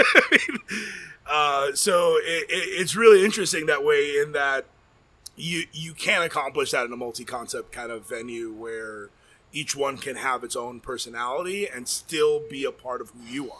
But then it's tough because you have to make sure each child has its own personality. Right. And then you have to then cut yourself into certain different dynamics so it has different personalities. It's tough. Like those, as we've grown, for me, that's some of the battles that I face because I just don't know. Sometimes I'm like, this is what I really want to do, but does this work here? This is what I really want to do, but does it work there? Like it's a big mind fuck sometimes, That's why I often wonder if I had one concept that I were to stamp out several times, how would that work out for me long term? I gotta admit, it's a lot less fun. I'm sure. It's a lot less fun. I can only imagine. There is a fun aspect to doing more of them because it kind of becomes a pride thing and you're seeing something grow.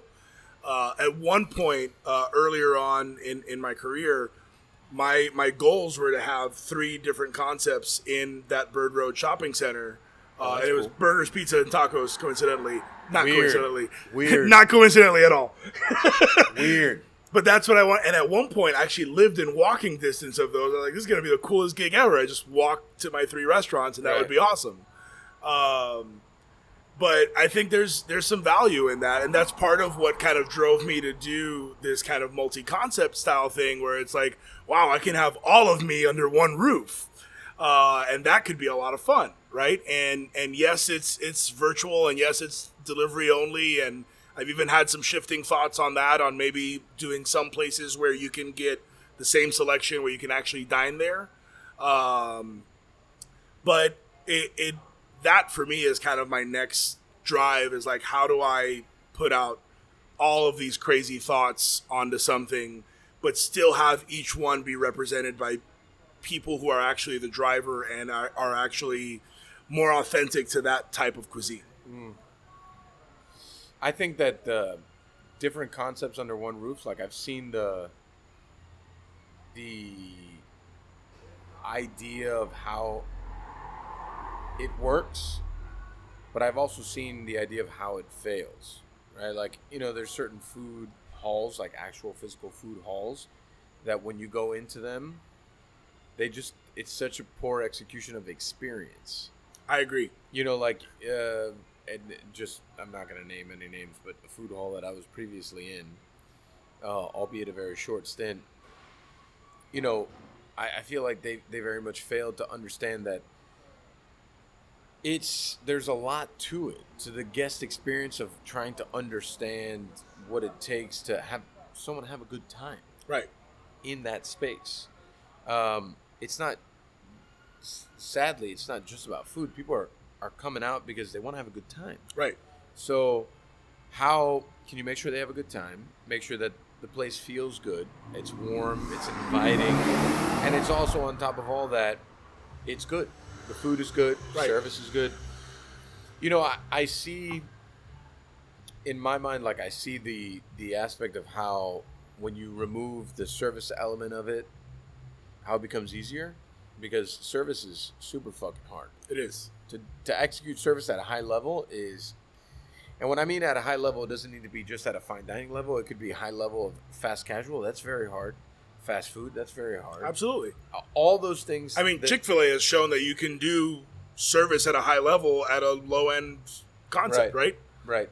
I mean, I can't remember the last time I dined at a Chick-fil-A, but yeah, I mean, I think all those things from the service side makes it much more difficult than just executing the food, because you can make the food efficient, solid every single time if you train properly and you're like very adamant about like driving it in. But once you add the human element to that, and humans that you don't know, it changes everything. Right. It changes everything dramatically. And it's like every human experiences that time differently. Well, I think a couple of issues there. One of my biggest gripes with food halls is, why do I have to pay multiple times?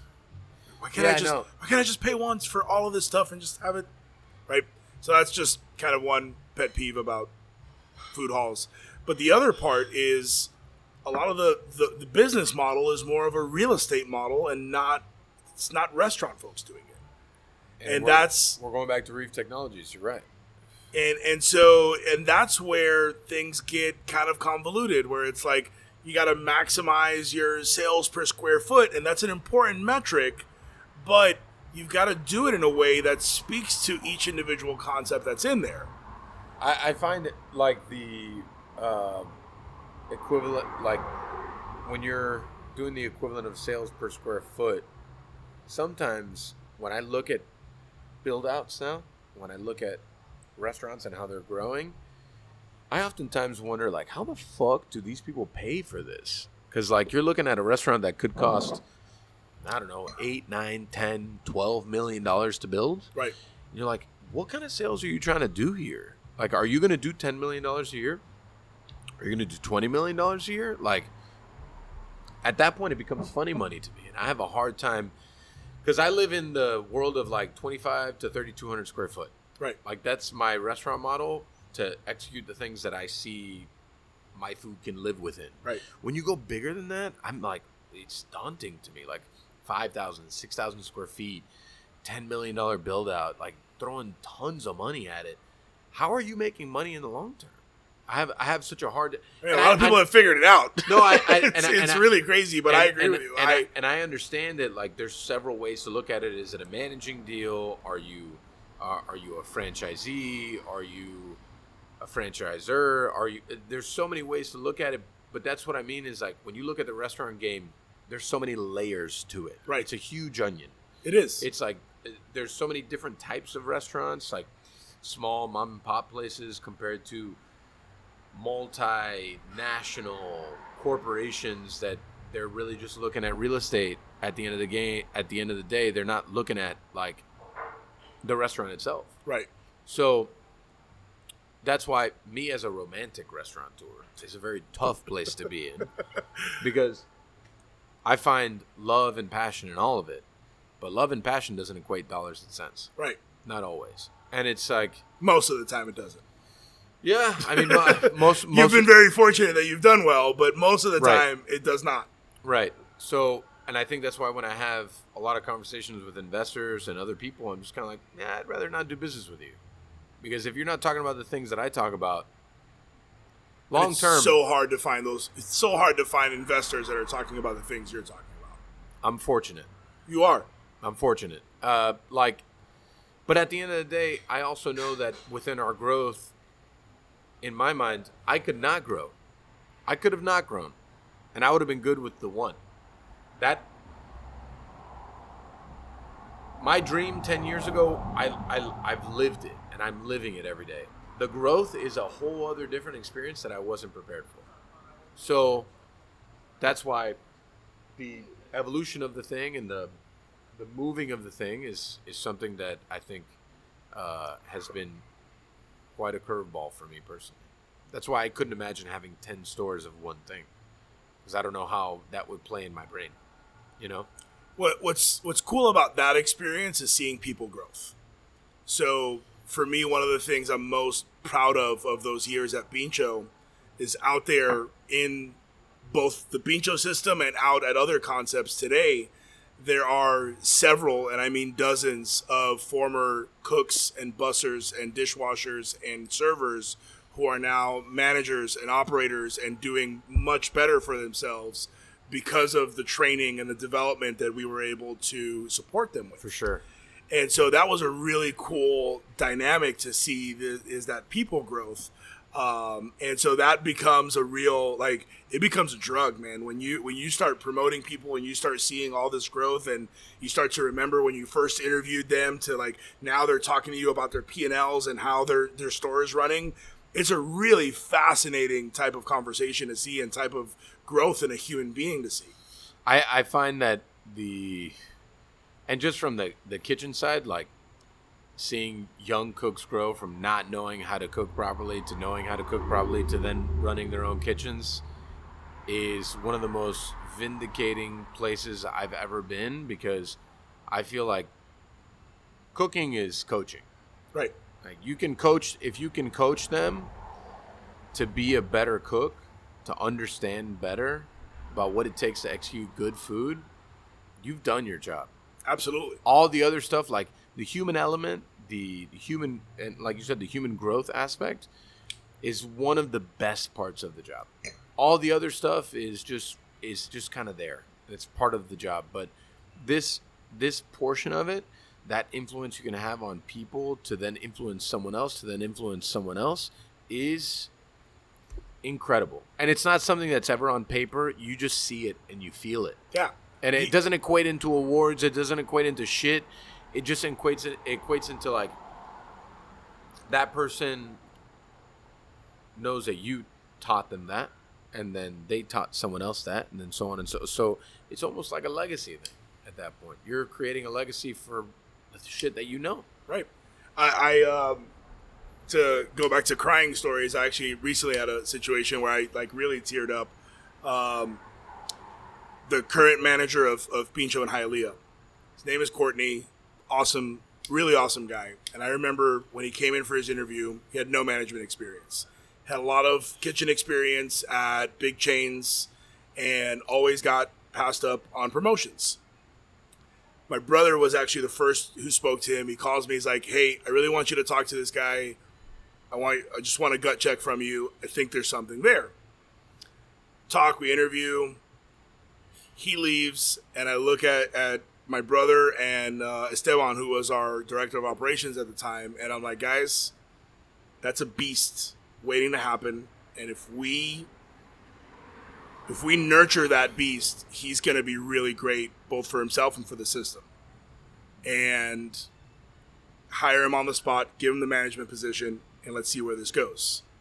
And it was just a few weeks or a few months ago, he texted me in the evening a picture.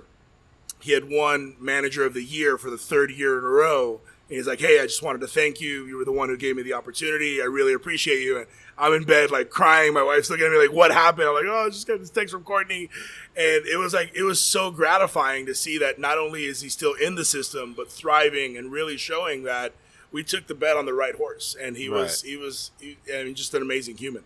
Yeah, you see that so often in restaurant culture, right? And I love that. It's like taking the gamble on someone that someone for some reason didn't see what it took in them.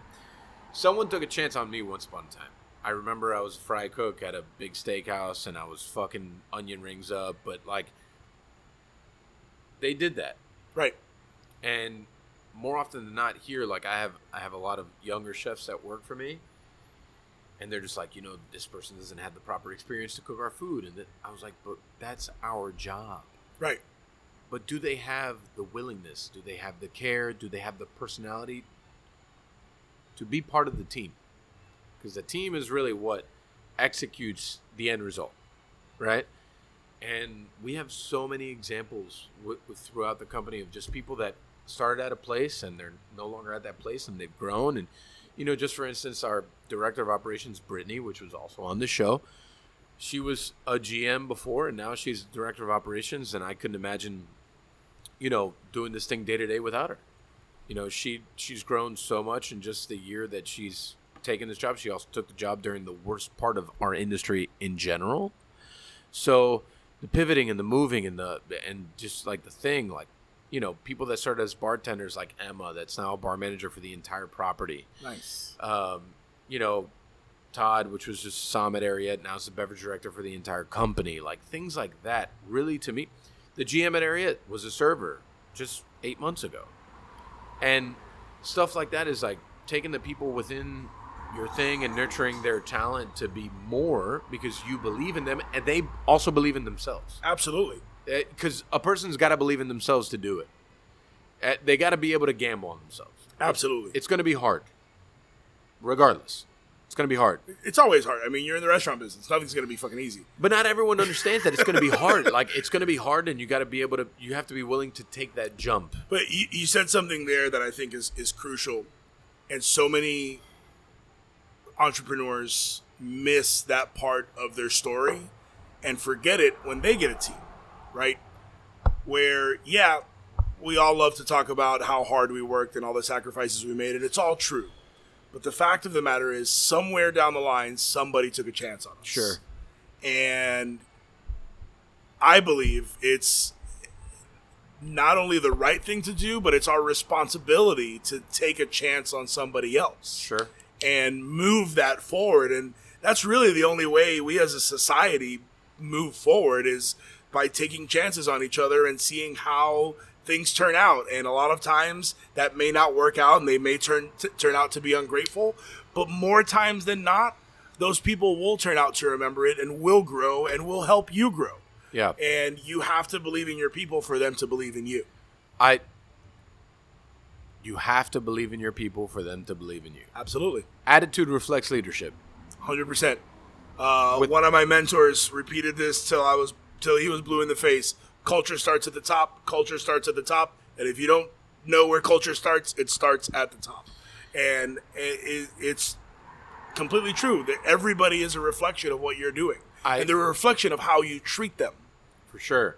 I often attribute a lot of the ways that I manage people to the years I played sports, right? Because it was a team game.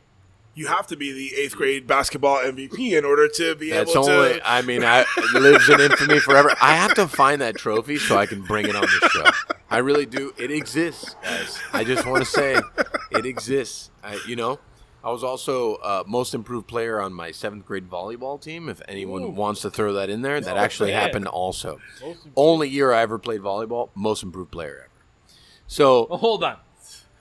This was the only year you played and you got the most improved? That's right. So just from beginning to the end of the season? That's correct. Man. That shows progress, man. It does. Shows dedication. You're right. To spiking that ball. I'm just saying. So the nurturing talent part of what I really want out of people is when people often complain, higher end people complain about, well, so and so and this and that. I was like, but did we give them the proper tools to be successful? Oh, I love what I'm hearing right now. Did we coach them in the right way? Did we walk them through it the right way? And listen, if you walk it through 3 times and you still fail, then at that point, then maybe they're not fit for the job. Right. But have we trained them and shown them all the things that we know to possibly make them successful?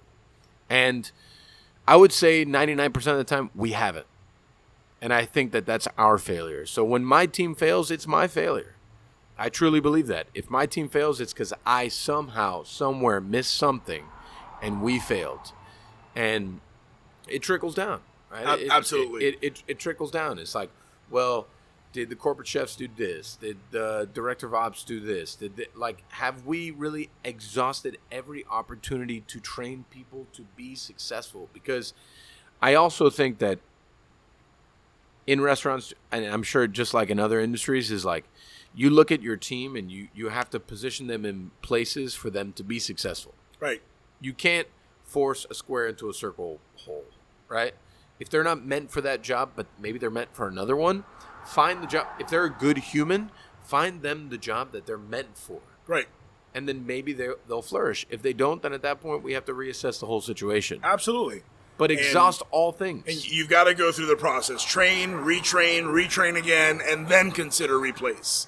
But only when you've exhausted them should you go through that process. I mean, losing a job is a very hard thing to do, right? And replacing that person is also a very expensive thing to do. Right. And so you've got to look at it from both of those angles and say sometimes it's kind of on us. And one thing that I love about, to go back to Pincho today, I mean, Otto's done an amazing job in putting together a really sophisticated training program for everybody. Well, and I consider what we had before pretty fucking good. And now it's just leaps and bounds beyond that to where people can actually, you have the tools to not only be trained, but if you're a self-starter, you now have a platform to thrive. Right. And it encourages a lot of that self-thriving and that self-starting mentality. Tell me your thoughts on WandaVision. I loved it. I loved it too. WandaVision was fucking great. I loved it and too. I understand the people that got impatient with the first three episodes. No, 4. You got to get through the first 4 episodes. But you also have to understand that Kevin Feige is who he is, and he's going to serve you up something really great at the end of that. I have to say that show, I was so happy finishing that show. It was such a good show. They paid off the whole sitcom thing so great. So great. So, if you didn't cry at that episode where she's reliving her childhood, you're not human. Yeah. Like, Well, just don't talk to me. I didn't cry, but I mean, I felt it. I didn't cry. I didn't shed tears, but I watched it. That was so incredible. I got it. I got to tell you, I smoked so much weed to get through the first 4 episodes of the show. It was tough. And it was like, I was like, people keep telling me, just get through it. Just get through it. I'm like, I'm going to keep going through it. I'm going to keep going through it. And then I got through it. It was fucking great. Such a good show. Incredible. For those people that don't understand and Disney doesn't pay us any money, WandaVision, everyone had told me, it was like, there's a couple guys that I really listen to about like anything that's like Marvel Universe, comic book-ish. Brian Hasdett, which was my offensive line center in college. Very smart comic book guy. He was like, you just got to get to the 4th episode. And I was like, all right, I'm going to fucking plow through here, and I'm going to watch all of it. And I did, and I watched it, and it was fucking great. It was incredible. So good and so well done. Good acting, good writing, and that's so rare. I mean, not as good as Cobra Kai, but still very good. It was a joke. I had to throw the joke in there. Not winning any Oscars, but it's fine. But it was great. And then The Falcon and the Winter Soldier, I thought was also very good. That was incredible. I mean, it was on par with a Bad Boys 2 in terms of kind of buddy cop comedy action style. I absolutely loved it.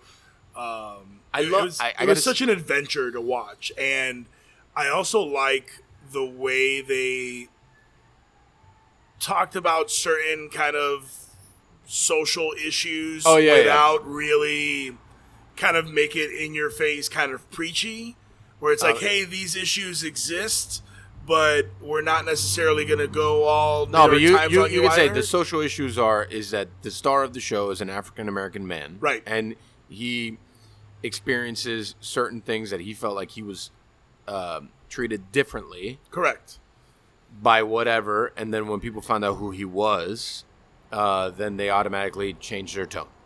Right, but even beyond that, like with the whole Black Captain America, that's right. And like they really did like a really cool deep dive into a lot of these issues, and without necessarily like making you roll your eyes at it either, because there are some shows that like Grey's Anatomy does a really terrible job at this, and yes, I watch Grey's Anatomy. You watch Grey's Anatomy? My wife, I didn't even know that Grey's Anatomy was still on TV. So. How many seasons of Grey's Anatomy has the world endured? Fucking many. This is like Days of Our Lives. Can you look? What are you doing? Research department. Can you produce something for once? For fuck's sake, tell me how many seasons of Grey's Anatomy exist. So several years ago, we were living in this really small apartment. We had one TV, and so I'm shocked. Naturally, that you watch Grey's Anatomy. There was this. You had to share TV time. Sure. And so my wife Grey's Anatomy is in its 17th season. Oh, so it's like NCIS. Go on. Yeah, and bordering on SVU, which is now in its like 21st season. I know, but SVU's like great. But SVU's fine. But I think with the way Grey's Anatomy has handled both COVID and social issues, it's kind of like, man, it's a little over the top. And I don't want to relive what's fucking going on right now on the news. Like, I'm looking for an escape, and that's where I thought Falcon and Winter Soldier did a really great job of that, where it's like, you don't have to relive these really weird moments that we're going through right now, but still kind of touch on them in a way that was, I thought, very tasteful, very informing and artistic and fun. It was great. I think that pertaining to the social issues, I think they did a good job of, you understand this is an issue. Right. We address that it's an issue, especially the fact that the star of the show is an African-American man. They talk about the issue, and they're very direct about it. Right. Which is... that scene at the bank, right? Where it's like... Oh, yeah. Oh, that like... But can I get your picture? Yeah. That's right. Can I get a picture with you? Yeah. And that's a reality that many people have to live with today, right? And it's always been an issue in the Black community of access to capital, etc. But again, they touched on it in a way that I felt did the cause justice, and not turn people away from it. Yeah. And that's probably what I enjoyed most about the show. Since I haven't really deep dive, I don't know how to say that properly, into Grey's Anatomy lately, I don't know the comparison that you're making, but I understand it. It's like watching CNN. I also don't watch CNN. I'm Neither sorry. do I, but that's the I closest don't comparison. like I cut the cable cord many years ago. Same. And I watch what I want to watch if I can ever find it. I get my political news from YouTube, actually. There's a show on YouTube called Rising. I'm actually jumping into my recommendation now, but that's exclusively... Too early! Exclusively where I get my political news. Like, it's just phenomenal. Yeah. I don't, politics. That's a whole other ball of wax. So... you only do Marvel Universe? You don't do DC also? I try with DC. What does that mean? Try. Well, I mean, DC, they've done some good stuff. But they've done some really horrible Really shit. bad stuff. But so has Marvel. Come on. Like, the original, Fantastic Four, that was pretty bad. But that The wasn't original Hulks? that was not under the current Marvel Cinematic Universe. I understand. Now we're just talking about, very... But remember, this is a specific production company. I understand that. Right? But you have to look at it from the consumer that doesn't understand that. They're still looking at it like this is all Marvel. I get that. Right? But Like it's the not Green the same. Lantern, how many times are we going to make that bad? But that was DC. No, you're right. I'm sorry. What was Fantastic Four? Fantastic I'm going Four. back. How many? That's such a good comic that how many times are we going to make it bad? I would bet you that the next Fantastic Four is going to blow your mind. Oh, Because yeah? it's going to be under this universe. All right. Think about Spider-Man, right? How many times did we fuck up Spider-Man before we got him right in this universe? Listen, but Spider-Man, with the guy Toby, what was he? Tobey Maguire? Yeah, I mean the first two were pretty good, They were pretty good. and then the second two were real bad, Yes. real That real whole bad. dancing scene. Yeah. I love how they made fun of that in the cartoon one, I Into didn't- the Spider-Verse. I love how they paid off, making fun of that scene. Yeah. But, and yes, even this version of the universe, I mean, they did give us Thor 2, which was fucking horrific, and did absolutely nothing but Yeah, give but us Thor the ether. Ragnarok was good. Ragnarok was phenomenal, but Really good. Underworld should have never been made. That's true. But, Yeah, but that's because they're trying to make money, and the first one did very well. right. But you compare that to what DC has done, that Suicide Squad, for all intents and purposes, it's should have real been bad. one of the greatest movies of all time. I know, it is real bad. And the actors were done such a horrible disservice because they nailed their roles perfectly. Yeah, it's real bad. But we're given a terrible script and a terrible writing. And the Snyder Cut, people talk, oh, it's so 4 much hours. better. It's 4 hours. Fuck that. It's like 4 hours. It wasn't that much better. Well, and I'm perfectly okay with a 4-hour movie. If Me you too. need 4 hours to tell I a have to story, say though, DC with and hear me out. I believe what they did. What was the Justice League movie? It yes. was a pretty good movie. The first one? You're talking about the Snyder Cut. Yeah, no, the first one. The first one, you thought it was a good movie. I thought it was pretty good. That was mediocre at best. I still feel like it was better than the second Avengers movie. Then Infinity War? Yeah, Oh, no, Ultron. Ultron. Ultron was the second. I loved Ultron. Oh man, we have a visceral disagreement. I feel like they Fuck. did not do a good job with that. Ultron movie. was so good, man. so good. This is already more disagreement than the Ghost Kitchen subject. Yeah, we actually fairly agreed on the Ghost Kitchen. I thought that okay. So, I think the fact that I went in with such a bad, I thought it was going to be so bad, maybe makes me feel like it was pretty good. And then when I went into Ultron, I feel like it was going to be great, and I feel like it didn't really give me what I wanted. What were you looking for? I don't know, greatness. That's what I was looking for. I don't know. I happen to love also, and I'm really shitty with names. I hate this about myself. But the guy who played Ultron was also in the Blacklist. Oh, yeah. Spader. There James you Spader. go. He's I don't know what it is about him, and even though he was a robot for the whole movie, Yeah. he just nailed that role completely. I thought the introduction to Wanda Maximoff was awesome. I thought it was a great movie. It was different than the first Avengers or for what followed it, but I thought I really liked that kind of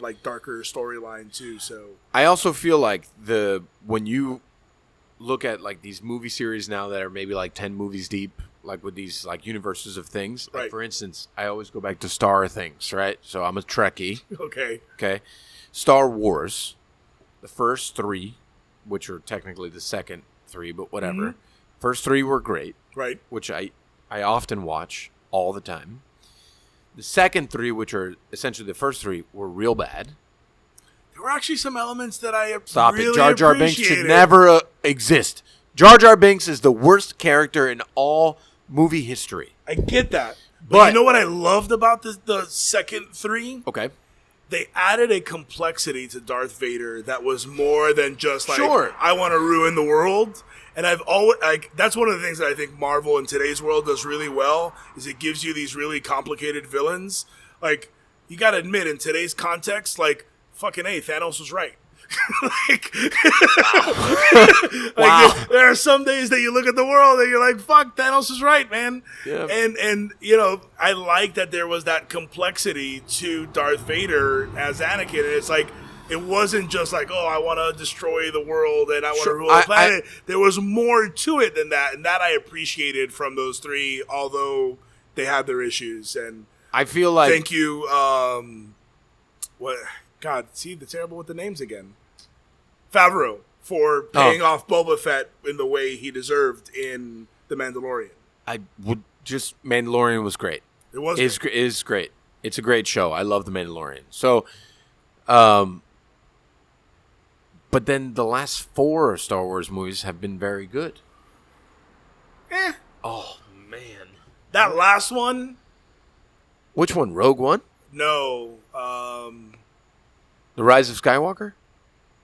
Was it The Rise of Skywalker? The last Yeah, one. that was a pretty good fucking movie, man. Yeah, I thought it was all right. What?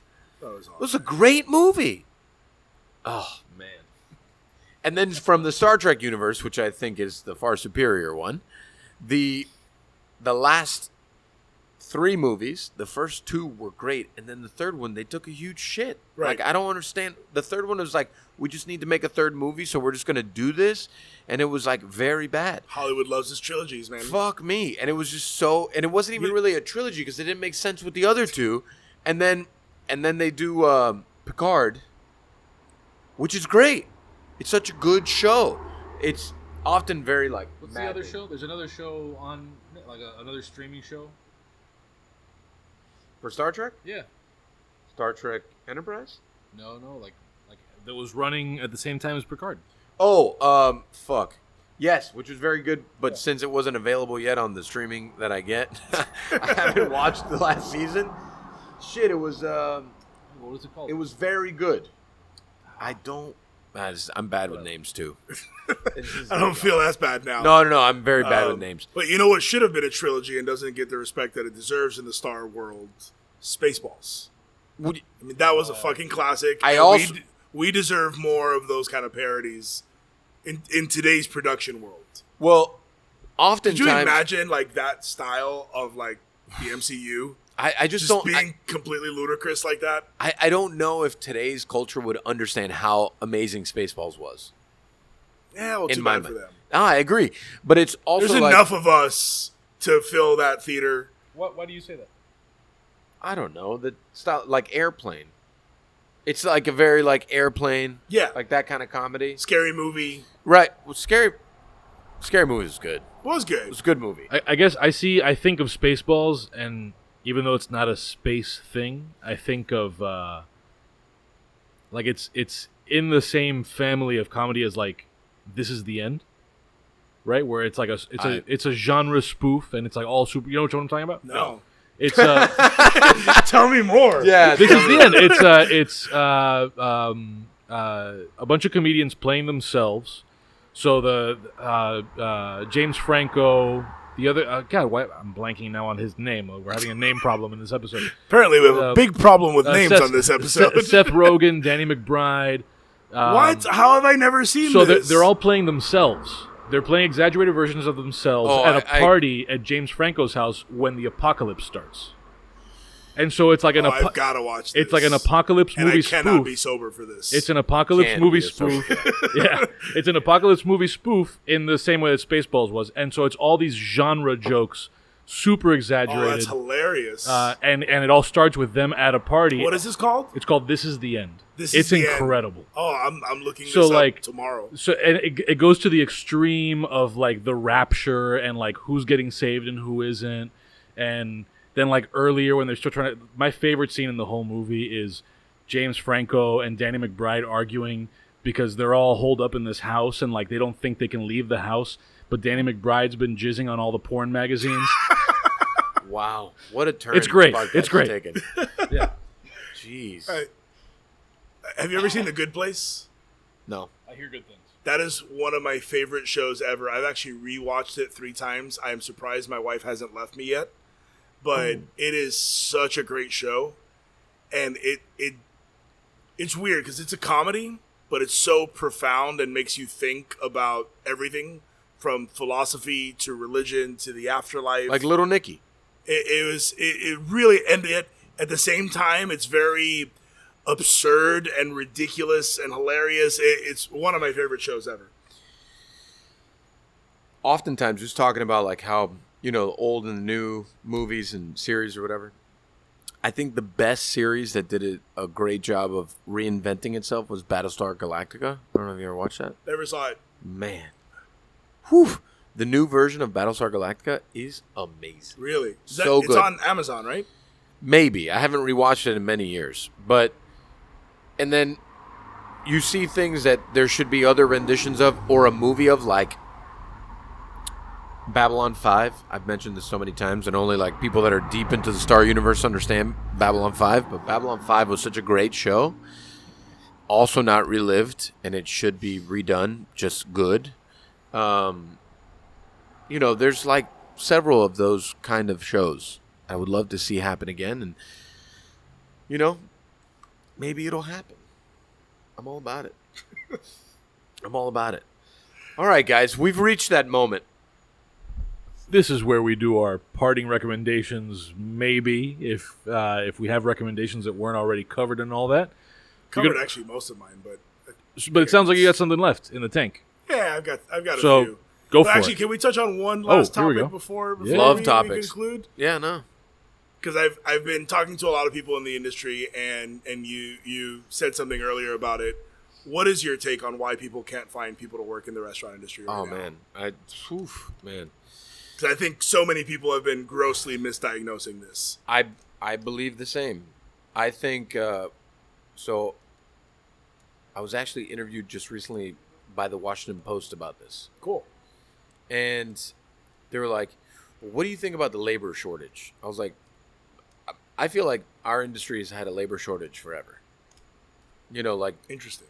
there's never enough because of like how transient the restaurant culture is. Like, I feel like you're always down a person somewhere.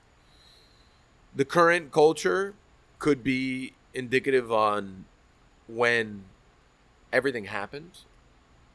Big corporations were the first to lay everyone off and protect themselves. And I think at that point, the employee does the same. They often say, okay, well, I need to look out for myself. And I think that kitchen people are the first people that are very scrappy to be like, I'm just going to figure this shit the fuck out. Right. And I'm going to get a job somewhere, and I'm going to be able to provide, and I'm going to do my things. And, you know, I saw a lot of that. I lost a bunch of cooks to Amazon warehouses and so on and so forth and things like that, which is, I'm like not mad at them for. Like, Right. I get it. You guys do you. Like, I wish I had a job for you at that time. I think us internally, we kept a good amount of people on, and then we kept on bringing them back as the weeks kind of like progressed and we understood what was happening in the world. And I think that, yeah, we're understaffed, but we're understaffed now because we're relatively doing okay. As in this like mass hysteria of a labor shortage, I think there's always been a labor shortage in our industry because at the end of the day, a lot of people don't really want to cook when they find out what it takes to cook professionally.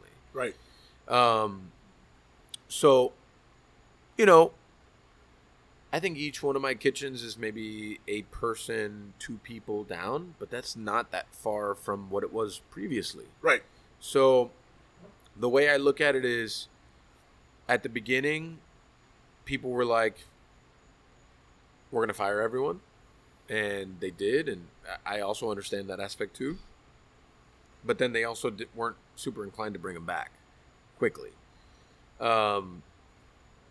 So I think there's a healthy amount of that. And I think other people found other dynamics to find source of revenue. And I think that's human behavior.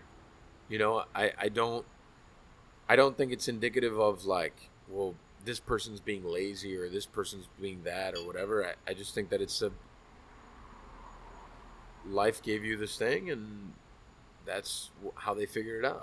I gotta say, it's extremely refreshing to hear you say that, because I've seen, particularly online, especially on LinkedIn, where people are like, oh, well, you know, people are just collecting benefits and sitting at home. And it's like, man, the data is not showing that. Florida's at 4.7% unemployment.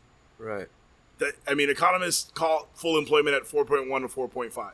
Right. And yeah, Miami-Dade's a little higher, but not that much. Right. Nebraska is at like post-World War II employment with like 3 point something. And they have the same issues we're having. So the numbers just say otherwise. And you nailed it with Amazon. Amazon hired 500,000 additional employees throughout the pandemic. Yeah, and I mean, Amazon, I think, you know, however, whatever you think about their business model or whatever you think about their business, they were built for this situation. And, you know, they were going to do fine even if this situation didn't happen. It just accelerated their success. Their growth. I know it's as cliche as that is to say now. Right. It accelerated the growth of, you know, the evil empire that is Uber Eats also, and the other actual things too that are within that realm. But Amazon started as like a bookstore, you know, essentially. And now they're this Walmart, virtual Walmart kind of thing. It's the virtual kitchen of retail. I don't see it the same because I don't see it the same. For me, it's definitely not the same. Food, when you experience the moment of cooking food and having a connection to said food and making it great, it is very difficult to experience that in a warehouse. And I think that that's my very romantic view on the situation. If you want, I can see that. I can get more to like the nuts and bolts of why I think that it's different and wrong, but it's more like the structural people dressing themselves up in this white dress. And I think we kind of addressed that early on, where it's more of a dislike of inauthenticity, because you can put together good food, whether it be out of a warehouse or out of a truck or out of any place, so long as there's a person and a soul with a face that's driving that, and not just data and statistics and positioning. Yeah, I mean, it's very hard for me to say that we can execute great food, and even at that moment when it's done, and you, bye Emma, even you, someone that made it a point that you cook everything to order, right? Then you have to cook that to order and then put it in a box, and it takes 30 minutes to get to them. Right. Is that the best you that you are? No, it's not. And that's, you know, places like, I'm going to use Domino's because I like Domino's. Places like Domino's, they build their model to be good when it gets to your house. Now, It's not always, they don't bat 100%, but they build it that way. So I think at that point, like for me, pizza was built for that, right? The resting time is the time that it's going to you. I don't know why the pizza industry hasn't adopted vents, but I think venting that would work so well for the product. I wonder if they've really done that analysis. I would think that with how many people they have behind them, they have to have done the cost analysis of like, why should this be vented or why should it not? I mean, I feel like it would just be so much more if it wasn't sitting in that steam. Like, yeah, I agree. I still think Domino's is great. Maybe I've just got to start a pizza concept and start pussyfooting. I mean, a pizza, tacos, and burgers, man. You're very close. You're very close. One down. Yeah, you're very close. You're at 33% right now. So, I don't know. I feel like the labor shortage, as much as that's like a national topic right now, I feel like the world very much just attaches itself to a thing, and then they just run with it until they're exhausted by it. Absolutely. And then when they're exhausted by it, it'll be the next thing. And that's all what social media and has kind of created. It's like this monster of like domino. Like one person said a thing and it got 5,000 likes. So then we're just going to fucking piggyback this thing. And we're going to be like, yeah, we should all do a cheese pull. Cool. 100%. And then so it just... I'm actually going to save my commentary on that for the actual recommendation, because that's one of my recommendations there is and then on that whole psychology. And then it just happens. And then I think the labor shortage has always been there. I feel like dumbing down the world to saying like, well, people are lazy. Sure, there's always been lazy people. Of course. That's not denying that those people don't exist. That happened. Like, that happens. To sum this whole thing up as that, I think, is just one. It's a horrible recruiting strategy. That in and of itself is lazy. Yes, I call it entitled people calling others entitled. It's right. like it's this whole like this weird dichotomy of being like, well, you don't want to work, you're lazy. Like, how do you know they don't want to work? It doesn't make any sense. Like, have you had a conversation with people and you actually can say, go ahead, Nick? I was gonna say, so I won't name names here because I don't know that these are things that they would say publicly. But I've had these conversations with at least a couple of other restaurateurs who, in fairness to at least to those individuals, have said that it's been their experience, at least anecdotally, and I think that they're basing this on the employees who they're asking to come back and who are declining, telling them outright that that's why they're not coming back. Right. But they're not attributing it to laziness. I mean, I think there's a very rational... I think that a lot of people who would attribute their experience of a shortage to whatever unemployment benefits, not necessarily to laziness, but to a totally rational response to a benefit that wasn't there before. I mean, on some level, I think it's a little bit unfair to necessarily say it's like a slur, like you're calling them lazy. It's neither party's fault that this is the artificial way. Oh no, and I definitely get that, and I definitely get the government dropped the ball in tying this to employment, because we've already seen, like in Stockton, California, where when it is universal as a benefit, that it actually encourages employment and people get better jobs and work more and mental health improves and all of this stuff. However, I think people just dilute it down to that one issue, and I think those people are not going to end up recovering from this long term because it's such a more complex issue. You mentioned something there that we actually haven't touched on at all, which is the mental health aspect of the last year. I mean, the toll that's taken on human behavior is going to be felt for years. Oh, absolutely. And I feel like, and I don't know, like, I don't want to say it's just like, it's the big corporations and whatever. It's just like dumbing it down to this thing. It's like people don't want to work. Man, people are fucking taxed. They are. Like, people are fucking taxed. People are exhausted by like the unknowing of tomorrow, and we're still living in a world that we're still in an unknowing of tomorrow. Absolutely. And anyone who could tell me that, yeah, we're fine. No, we're not fine. Nobody's fucking fine. My people, we're not fine. Like, things are still happening. What's happened over the last year will reverberate forever. That whole like and it all goes back to the mental health aspect of the last year. I personally live it. I know it's every day. I'm just like, so cool. So like a year ago, and I mentioned it at the beginning before we were even recording, but shitty Mustang. People love their mufflers, man. I know. I have mufflers on my car too, but it's not like that. People are so quick to like dismiss what's happened, but a year ago, right now, Nick and I were like literally recording in Nick's backyard, just trying to like pass time. Right. And it was actually at that time when we were recording, because we were just drinking heavily at his house, like it was actually illegal to be out after a certain time. Right. And I find that fascinating, how we live in such a quick moving society that people have forgotten that a year ago you weren't supposed to be outside of your house after 10, or you weren't supposed to do certain things. You weren't allowed to do certain things. I remember a year ago now, I was walking down the streets of Coconut Grove and it was fucking empty. There was not a fucking person on the street. It was fucking eerie. It was and like this neighborhood is a community and there's people walking around all the time. The only thing that had people in front of it was Chugs, because we had a window that people would walk up to, order food and get the food, and they weren't even allowed to eat there. Right. We had people sitting on sidewalks to eat their sandwich, and I had no other choice but to say, I don't know what else to do for you.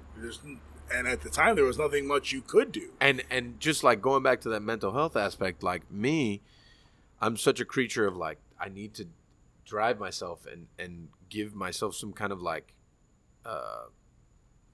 something to do. I was literally still coming to the office every day to just figure shit out. Right. Like that was literally it. And we're just like, well, what the fuck is wrong with all these people? What do you mean? A year ago, like everything is wrong with everybody. Yeah, like a year ago, we were totally stuck. And I mean, it's fascinating to me how quickly people have moved on. And I think I'm a little exhausted by it, by people saying, well, people are lazy. I'm like, that's your grand thing? That's what you've come up with? People are fucking lazy? Such a profound thought. I'm invigorated. Like, that is invigorating. What a deep thought you had. You've got a whole world that's exhausted. Mentally and physically exhausted. I mean... And that's not even to talk about what was happening within society. The presidential election, which was exhausting. Absolutely exhausting. I didn't even care. I just wanted it to be over. Like, see, and I was the asshole that cared way too much, so I followed. Listen, I of cared, that shit. and I spent a lot of time with Nick. He obviously cares. Like, just like I cared, but I was just so like, because you have to deal with like life and then work and then now this, and it was such a show. I feel like I was watching like 24 with Keith Sutherland every day. It was wild. It was just like, every minute something else or was going wrong. a better representation, Designated Survivor, which is on Netflix, which was actually good. Love Designated Survivor. Such a good show. Love Designated Survivor. They shat the bed with season 3. Netflix they shat the fucked bed. it up. Yeah, they shat the bed. Like Madam Secretary, also a good show. I'd vote for her. I would. She's my kind of president. But I think it's so critical that people seek help. I mean, yeah. Early on in this, I won't even bullshit you. I lost the will to live. Yeah. Wasn't suicidal, but I didn't really want to be here. Yeah. And it was a fucking horrible feeling. And, and people have to realize that it is perfectly okay to seek that help, to talk to somebody. Yeah. And it doesn't matter who it is. And I think right now, therapist needs to be the most in-demand fucking job on the planet. Because I think the whole world needs one. I think there should be one in the White House. Yeah, they definitely need a few.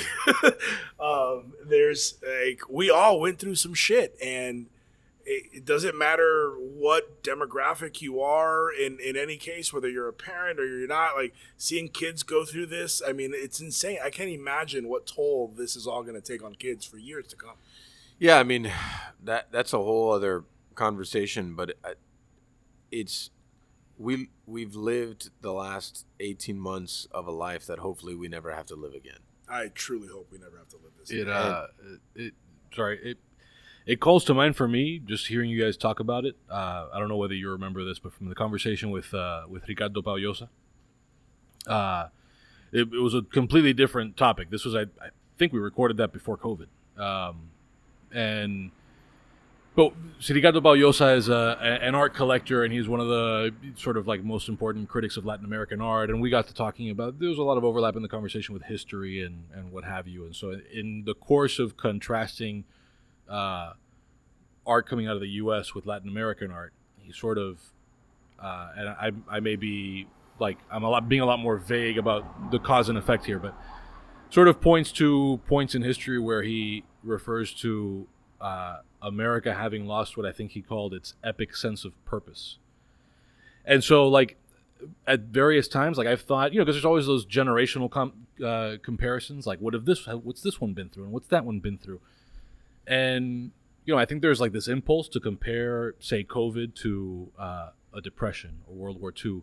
But I think what makes this one so different is that everyone was sort of stripped of their agency and their sense that they could do anything about it, right? Like you could be in a desperate depression, or you could be in the midst of a war, even if you're in Europe.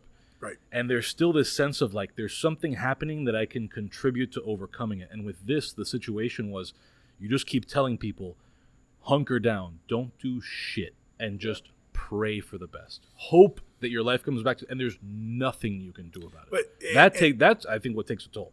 Absolutely. And early on, that definitely took a toll on a lot of people. The interesting part is we're in that moment now, and we're really shitting the bed on it. Particularly like when it comes to vaccines, where it's like become this like weird topic, like it's become a political topic for some weird reason. And like,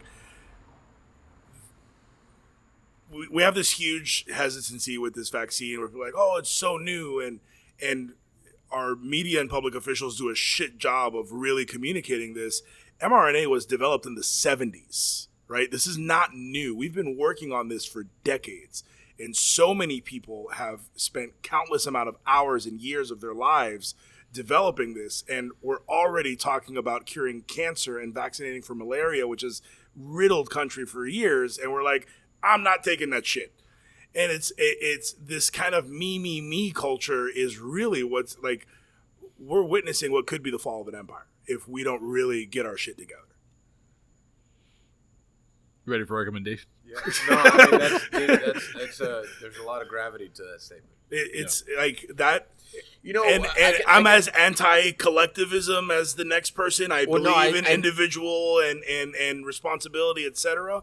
But at some point, we have to wake up and say, holy shit, we really have to pull through this and get out on the other side of this. I have to say, like, I'm a pessimist by nature, right? And I couldn't tell by listening to all these episodes. I mean, that's only because you listen. The people only tune in for the recommendations. So I have a hard issue trusting people, right? And especially political types.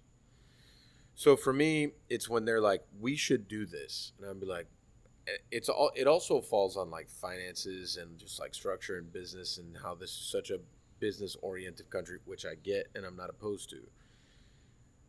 I just feel like there's got to be a catch, right? And I get your side and I get all the other people's sides too.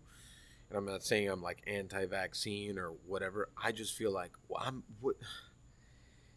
is there a ball that's going to drop? I don't trust you. I don't like you. Even if I voted for you, I don't like you. And that could be for anyone I voted for. It could be a local commissioner. Totally fair. It could be like whatever. Because at the end of the day, you're totally driven by money. Absolutely. And I think that to me is the biggest issue. A lot, like, just in simplifying it as much as I can. The way that I run my restaurant and my company is not the way that a lot of other restaurant groups run their company. And I run standards first, right? So I look at that whole thing and I'm like, that's just like a simple way of looking at it. Now, if you're going to look at it on the national political scale of finances and how that affects that person, I feel like it's totally skewed. And it's just totally like, that's why I have a hard trust issue with any political type. So when they're saying me, hey, you should do this, I'll be like, but why?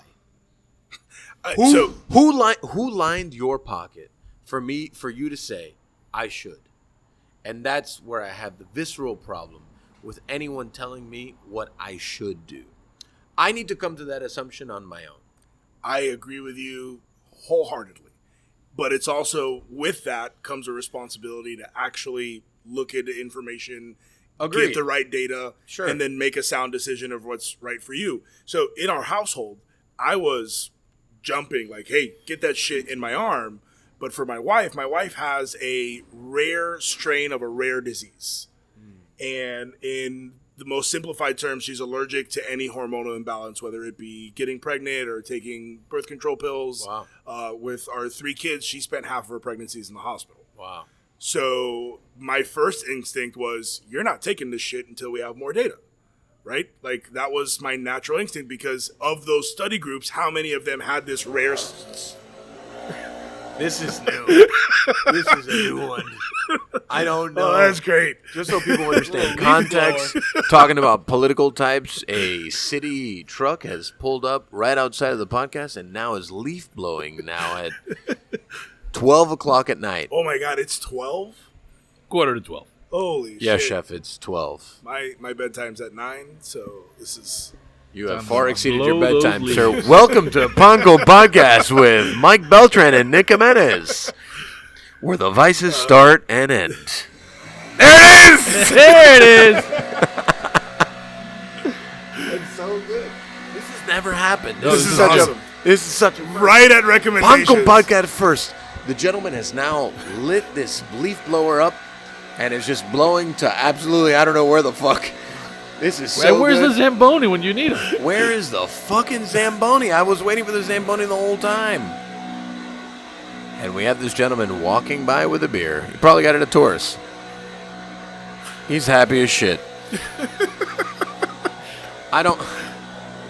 You ready for the wind down? And now for parting recommendations on Pongo Podcast with guest star, the leaf blower. Sorry, the leaf blower did interrupt your story about your family and the vaccine. Yeah. So... Is he coming closer? That's so good. So I understand that there's always hesitancy, there's always questions, and we should seek and we should ask them, and we should always be wary of what politicians tell us. But it's also on us to actually seek facts and look at what's right for us, and also not judge each other for people who say this isn't right for me or my family, right? And we should just be able to support each other in this fucking weird ass time without any judgment, whether we choose to get it or not. Well, I'm not screaming at you to go get it regardless of what you feel, but at least do it based on some good data. This is too good. The leaf blower is just so good. I'm going to piggyback onto that. I'm going to talk real close to the microphone. I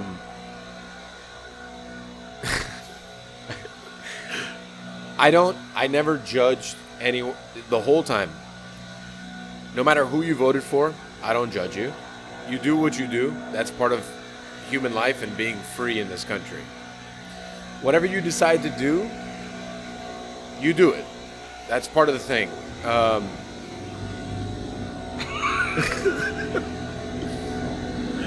So good, man. This is epic. Oh, man, it's just like... I feel like we're in Mad Max right now. Right? The cars... If Mad Max had Subarus. Yeah. Subarus with extra large mufflers, exhaust. So good. But I think that's part of the thing is we're so quick to like judge people and to be upset at them for having a differing opinion. If I would rather have taken my time to figure out whether I was going to get vaccinated or not, that's totally my choice, and I'm free to make that choice. And if people want to judge me for it, that's like totally on them. You know, Absolutely. And if you were the first person in line, I'd be like, that's good, man. If you feel like that's something that you feel totally comfortable doing and you're for that, I support you in doing that. That's the beauty of being in this country, and I think that's why a lot of our families came here, to be free to have those decisions. I've never understood. That's what the children call now cancel culture, right? That's what the kids call cancel culture. That's not. I hate adopting that mentality. You do you, and I'm totally okay with, and I support you in that process. I think I need a little more time to feel comfortable with the decision. I've made my decisions, and I'm moving forward with them, but it's a very... And the Zamboni! Yay! And the Zamboni's here! The Zamboni's moving quick, huh? Yeah, no, he's ready to go home. This is such a good end. It's so good. We got a leaf blower and the Zamboni. I don't even know what to do with The myself. Zamboni's in a hurry. He's ready to go. This guy's actually in his way. He's going to send an email to somebody or a text to somebody about this city truck being in his way of Zamboni. Zamboni. There he comes back. Oh, baby. Oh, man. Nadal, you are now Panko Podcast Hall of Fame for so many reasons. Eloquent conversation and Zamboni and leaf blower guy. Look, they're arguing. They're having a chat. Yeah, having a chat. You're in my way, dog. Get up out of the way. He's like, nah, I'm just doing my job. They're blowing the shit back on the road where I'm. I got a Zamboni this shit. Like, keep your leaves on the sidewalk, my man. Wow. All right. And now for our parting recommendations. Nadal, you had a little left in the tank. What do you got for recommendations here? Trying to now, I have to think of new ones because I kind of covered them. Definitely recommend The Good Place. If you've never watched it, you must watch it. Beautiful, thought-provoking, hilarious Zamboni, show. second round. Get after it, my G. Oh, man. Mayhem. Now have the cleanest street in Coconut Grove Damn right we do. by far. I leaf blow every day. Really? Yeah. That's awesome. I leaf blow every day.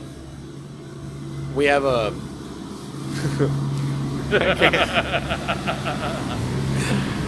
Double Zamboni. I know, double Zamboni. It's like a double rainbow, but double Zamboni. He's still mad. They're getting into a conversation again. So you're Double still in my way, guy. Zamboni all across the world. Yeah, I leaf blow every day. Well, that's great. I grew up watching my dad sweeping his parking lot all the time, and I love it when business owners like do those small odd jobs around their business to demonstrate that nobody's above the work. Yeah, I have them. We pressure clean the sidewalk Nice. because you should. You should. I know You it's absolutely should. not like ours, but they're not going to give a fuck about it the way that you give a fuck Nope. about it. So No, sir. pressure wash your sidewalk. I'm sorry. Go on. Party So, recommendations. My next recommendation, this one's a really important one. It's a book. It's called Hate Incorporated by Matt Taibbi. And it is a book. Kidding me? This is Zamboni loser laps? Is that what's going on? Telling you, cleanest street in the Grove, man. never. This has Is he going to yet- come back? He's got to come back. Are we getting a triple Zamboni? This is yet to be seen. Is this a hat trick? This is a hat trick Zamboni on Panko Podcast. He's gonna stop. He's got to stop because he's still mad the guy hasn't left. We may get a quadruple Zamboni here, man. We might. Wow, Man. I am elated. What a time to be alive. What a time to be alive. Oh man! So the book, and it actually touches on a few things that we've talked about today, on how the media thrives and profits off of us hating each other. Oh man, so much. And if you've read No. Noam Chomsky's, No! there we go, number 4. I'm so confused, man. We've lost such valuable time. Nadal, I'm so sorry. It's quite all right. It's actually quite entertaining. But he's coming back Oh, again. man! At least they're getting shorter now, and he's just looping it. He's just pissed that the guy hasn't moved. He's got to call it a day eventually. Are we going to get, like, what is it, a quintuplet? Fucking tuplet. Is that 5 The times? Zambuplet? All right, I think it's all of our bedtimes at this stage. Nah, man. I'm still good to go. I don't go to sleep till like 3 a.m. every day. Oh man, that sometimes happens to me, but more so anxiety and less energy. So the book, I think we're good. I think you're wrong. He's definitely coming back. Yeah.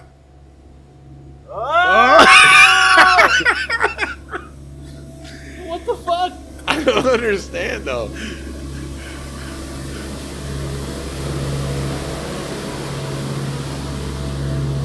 I almost want to ask him, like, why have you been by 5 times? That's amazing. I hope it's not the Cadillac, man. Let's give him a moment. Go right back. There he goes. What is going on? Can you look up, what is it, 6 times? Like, how do you say 6, like, quintuplet? I mean, that would be a 6 would be the sextuplet. Sextuplet. Yeah. What's 7? I guess septuplet? I'm guessing at this That is point. correct. Yeah? That is Septuplet? correct. Yes. Man, this is wild. I never had to go that high. Man. Um, We're going to get an octobony? I'm gonna sneak it in before he does come back all right. though. Here we go. So the book highlights a lot about like just how this division is. People are profiting off of us hating each other and canceling each other, and so definitely recommend that book. One more time. I just don't understand. I think he's gonna park it. No. I think he's looping somewhere else now. Man, this is wild. I'm also a huge Dave Chappelle fan. If you haven't watched every last one of his specials on Netflix, I'm a huge comedy fan overall. I could probably list off 30 comedy specials. Favorite comedy special on Netflix currently? Whew, that's a loaded question. All depends on the mood. Hassan Minhaj, Homecoming King, amazing one. Daniel Sloss, very underrated. And when you just need to fucking belly laugh, Bert Kreischer's Secret Time.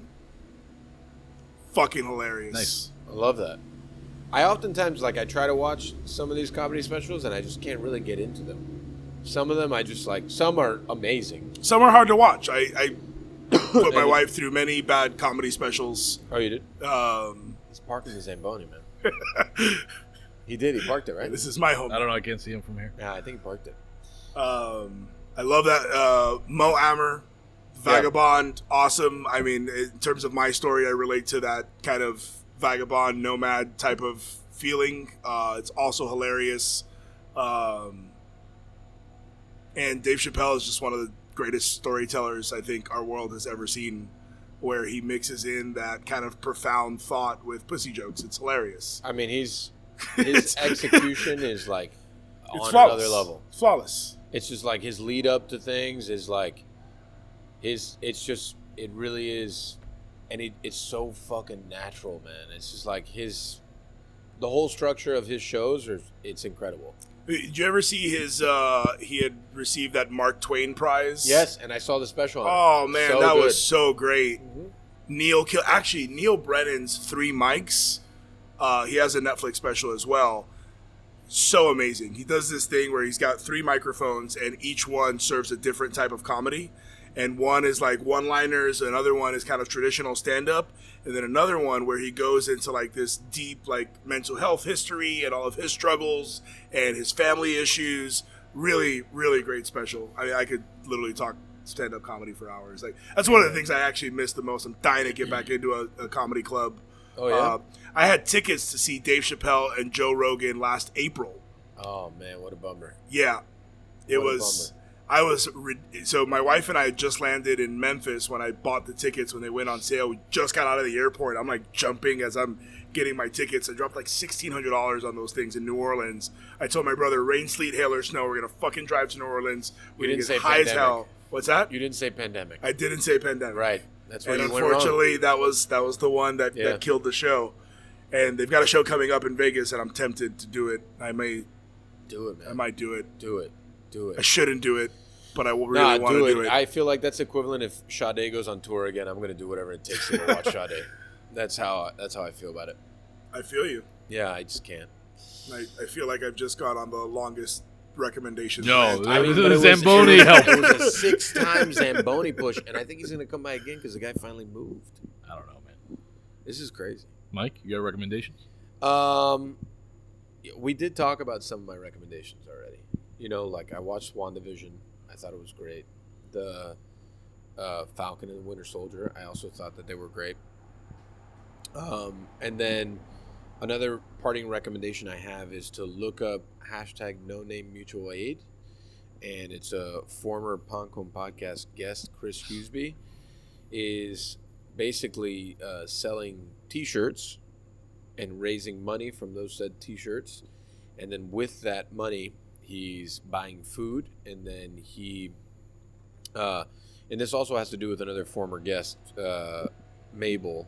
What was the name of her thing exactly? Adopt a Family Miami. Right, similar to that, and basically goes to these underprivileged neighborhoods that have the refrigerator that just has food in it, Okay. and he fills it up with meals that are complete, and people get them out, they warm them up, and they eat them. If not, they just eat them cold. That's so great. And he does that with half of the food that he cooks, and then the other half he just puts it in these large hotel pans, like the dispensable the ones, aluminum ones. disposable ones. And he takes them to a place, and then they divvy them out. And we cooked together last week, and we're going to continue doing that. But Chris is an amazing human with lots of thoughts. This would actually be a great 4-piece conversation if Chris were here. And I think that what he's doing is incredible, and I'm happy to just lend a hand. And I think that's something that is an initiative that people can get behind. Chris is incredibly cerebral about his thoughts, whether I agree with them or not. And, this one, he has a lot of feelings about, how some of these food drives go and how the food happens and how people make money and so on and so forth. And his approach to it, I think, is incredible. And I was happy to be a part of it, me, myself. That's really great. Cool, man. Yeah, and he doesn't have a commercial kitchen, so I obviously offer my kitchen whenever he wants it. And he also cooks with Simon from El Bagel also. And I think it's something that at the end of the day, that's what we do food for, And the zamboni is back. I'm shocked. Why is he back?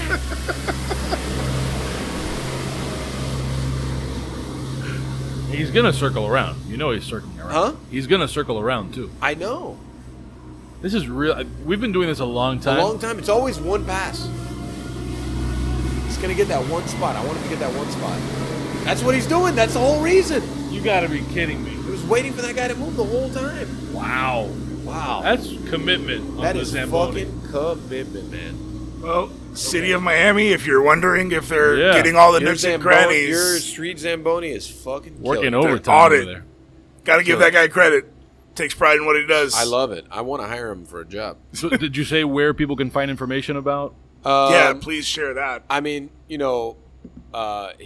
Instagram is Feeling Better Bakers, and you can see a lot of content about the No Name Mutual Aid thing. I bought a bunch of shirts. I feel like it's just something that everyone can get behind it. And then when I've actually gone up a size since the pandemic, so I'll probably pick up a couple T-shirts. Yeah,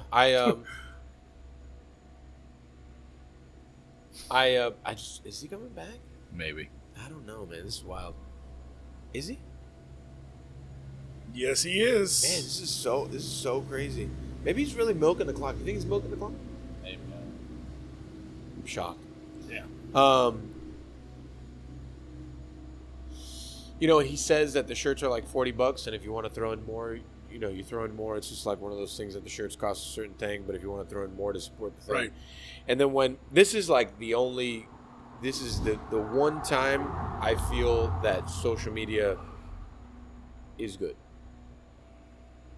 When I posted about what we were doing in the thing, I got several people that contacted me hey, we would love to donate food. We would do the thing. You don't even need to mention us or whatever. We just believe in this thing. And I think that that's, to me, what, in essence, food is all about. And again, that's the very romantic portion of me talking about feeding people. But I feel like Chris is doing amazing work. It's the ultimate way of connecting people with food. Right. And, he's told me plenty of stories of just giving people a meal when they really need it. And I think that was, and how intense my personal life has been in the last month, that was probably the highlight of my professional things over the last month. And we've, it's been, I feel fortunate that we've been doing very well. But that to me, and we were here till 3:30 in the morning. Wow. After service, the same way we're doing this now, after service, we lit up the grill, we cooked, and we did our thing, and we packaged them up at 3, and he took them all to where they needed to go. Wow. That's amazing. Yeah. That's incredible. So I have a number of things. Shocking. I'll transition us into a little bit of, well, I'll just do the recommendations. So one, thanks to Aganor Salif. That's what we've been smoking today. That's the Casa Fernandez Miami Aniversario. One recommendation, YouTube, clips from a podcast called Come Town. It is a comedy podcast. I sent you, I think, one of these clips. They do some really great movie... I need to relight for this part of this. some really great movie commentary stuff, especially the clip where they are commenting on Steven Seagal movies.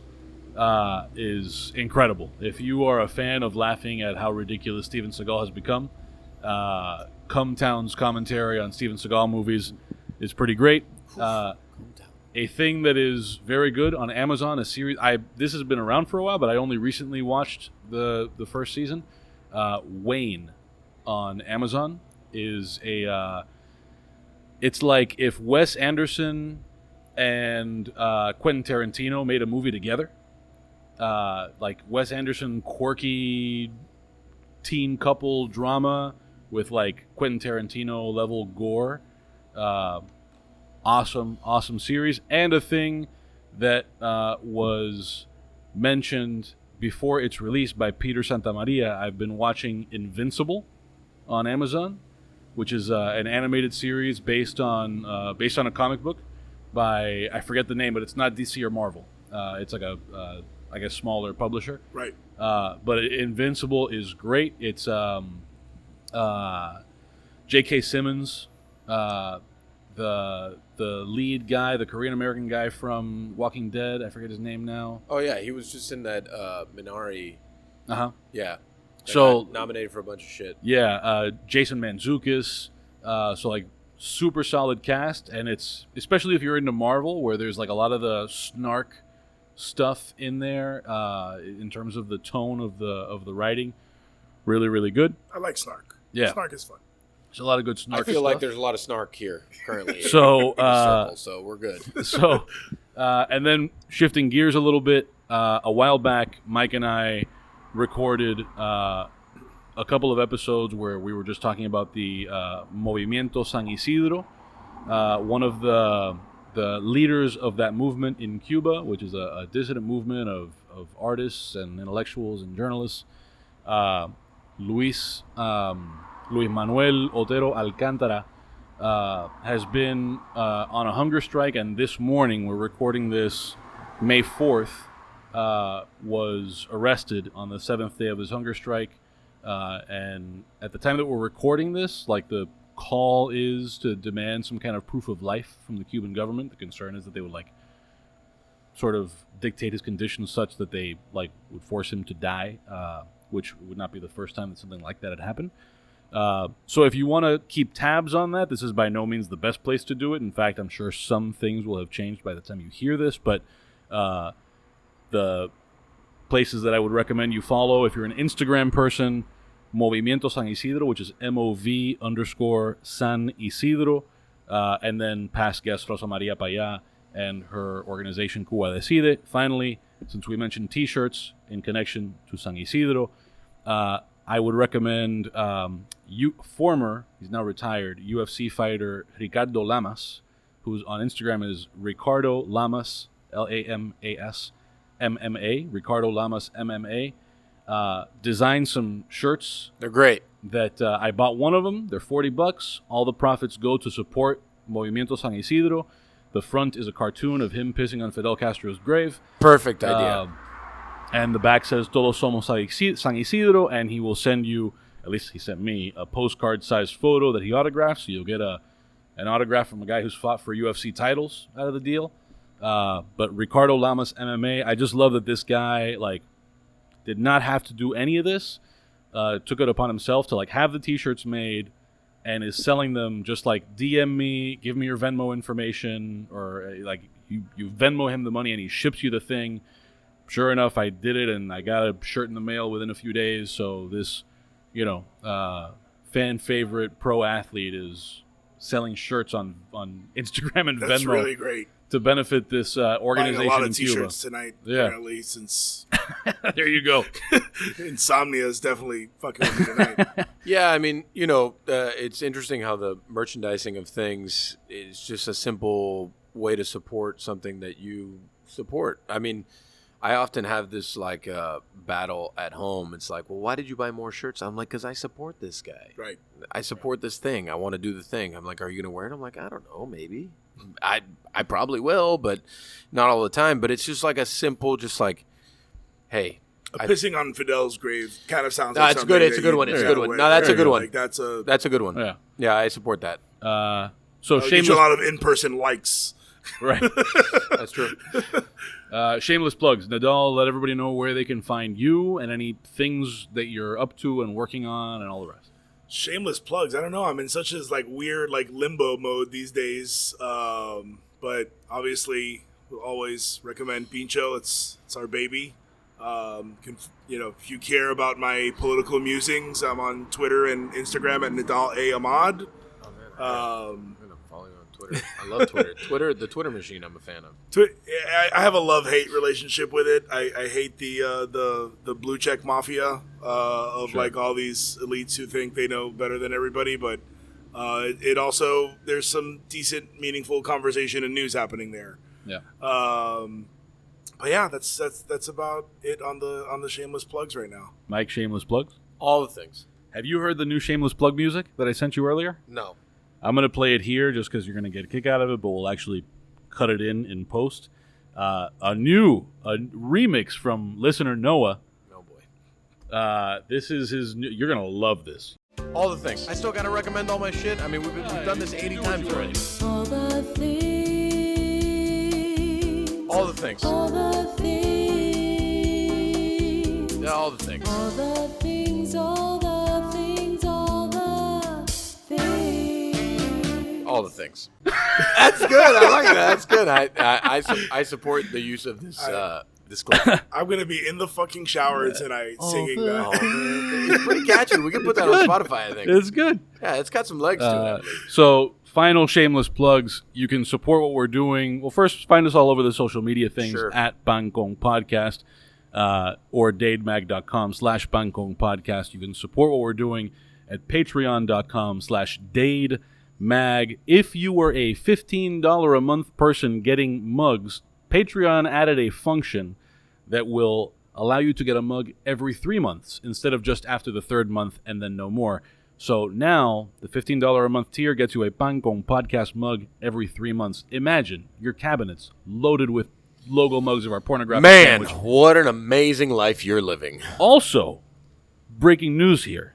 This is brand new stuff. Okay. There will be, by the time you hear this, another new $15 tier that will be limited to 24 people. Wow. 24 What a people. lucky 24 people. 24 people contributing $15 a month will, on a monthly basis, get Abuela Mami coffee in the mail. Oh, that's right. Abuela Mami coffee for you in the mail every month if For you're you. at that That is $15 pretty neat. tier. Now, what you need to do is ditch the mug and get cafecito cups. That's true. Well, there could be another tier for that. I don't know if Patreon's ready for cafecito cups, man. So I mean, for those of us that don't drink brewed coffee, it's man, it's coming eventually. Soon you could buy a Chugs branded cafecito cup There you go. and mug when Chugs opens, hopefully sometime in this century. Very good. Yeah. And let me just double check, but I heard I and think that's all the felt things. that statement. Yeah, no. I'm there. Social It's media, good though. dude. We're Oh, good. and also, just leave a review or subscribe on YouTube. These reviews are all planted. The reviews are not planted. They're all Some of these are planted. coming from places that I had no idea where they came from. All right, well let's That's thank Nedal. Let's do the quick Thank you, Patreon Nedal. we gotta do the thing. And If Nedal's you're tired. still He's got here- 17 kids and 46 brothers and sisters. Time for the lightning round. If you're a Patreon person, Nedal, thanks for being on this. He always forgets, but people, not everyone pays the $30 to Thank you guys for having me on. I really, really had a great time tonight.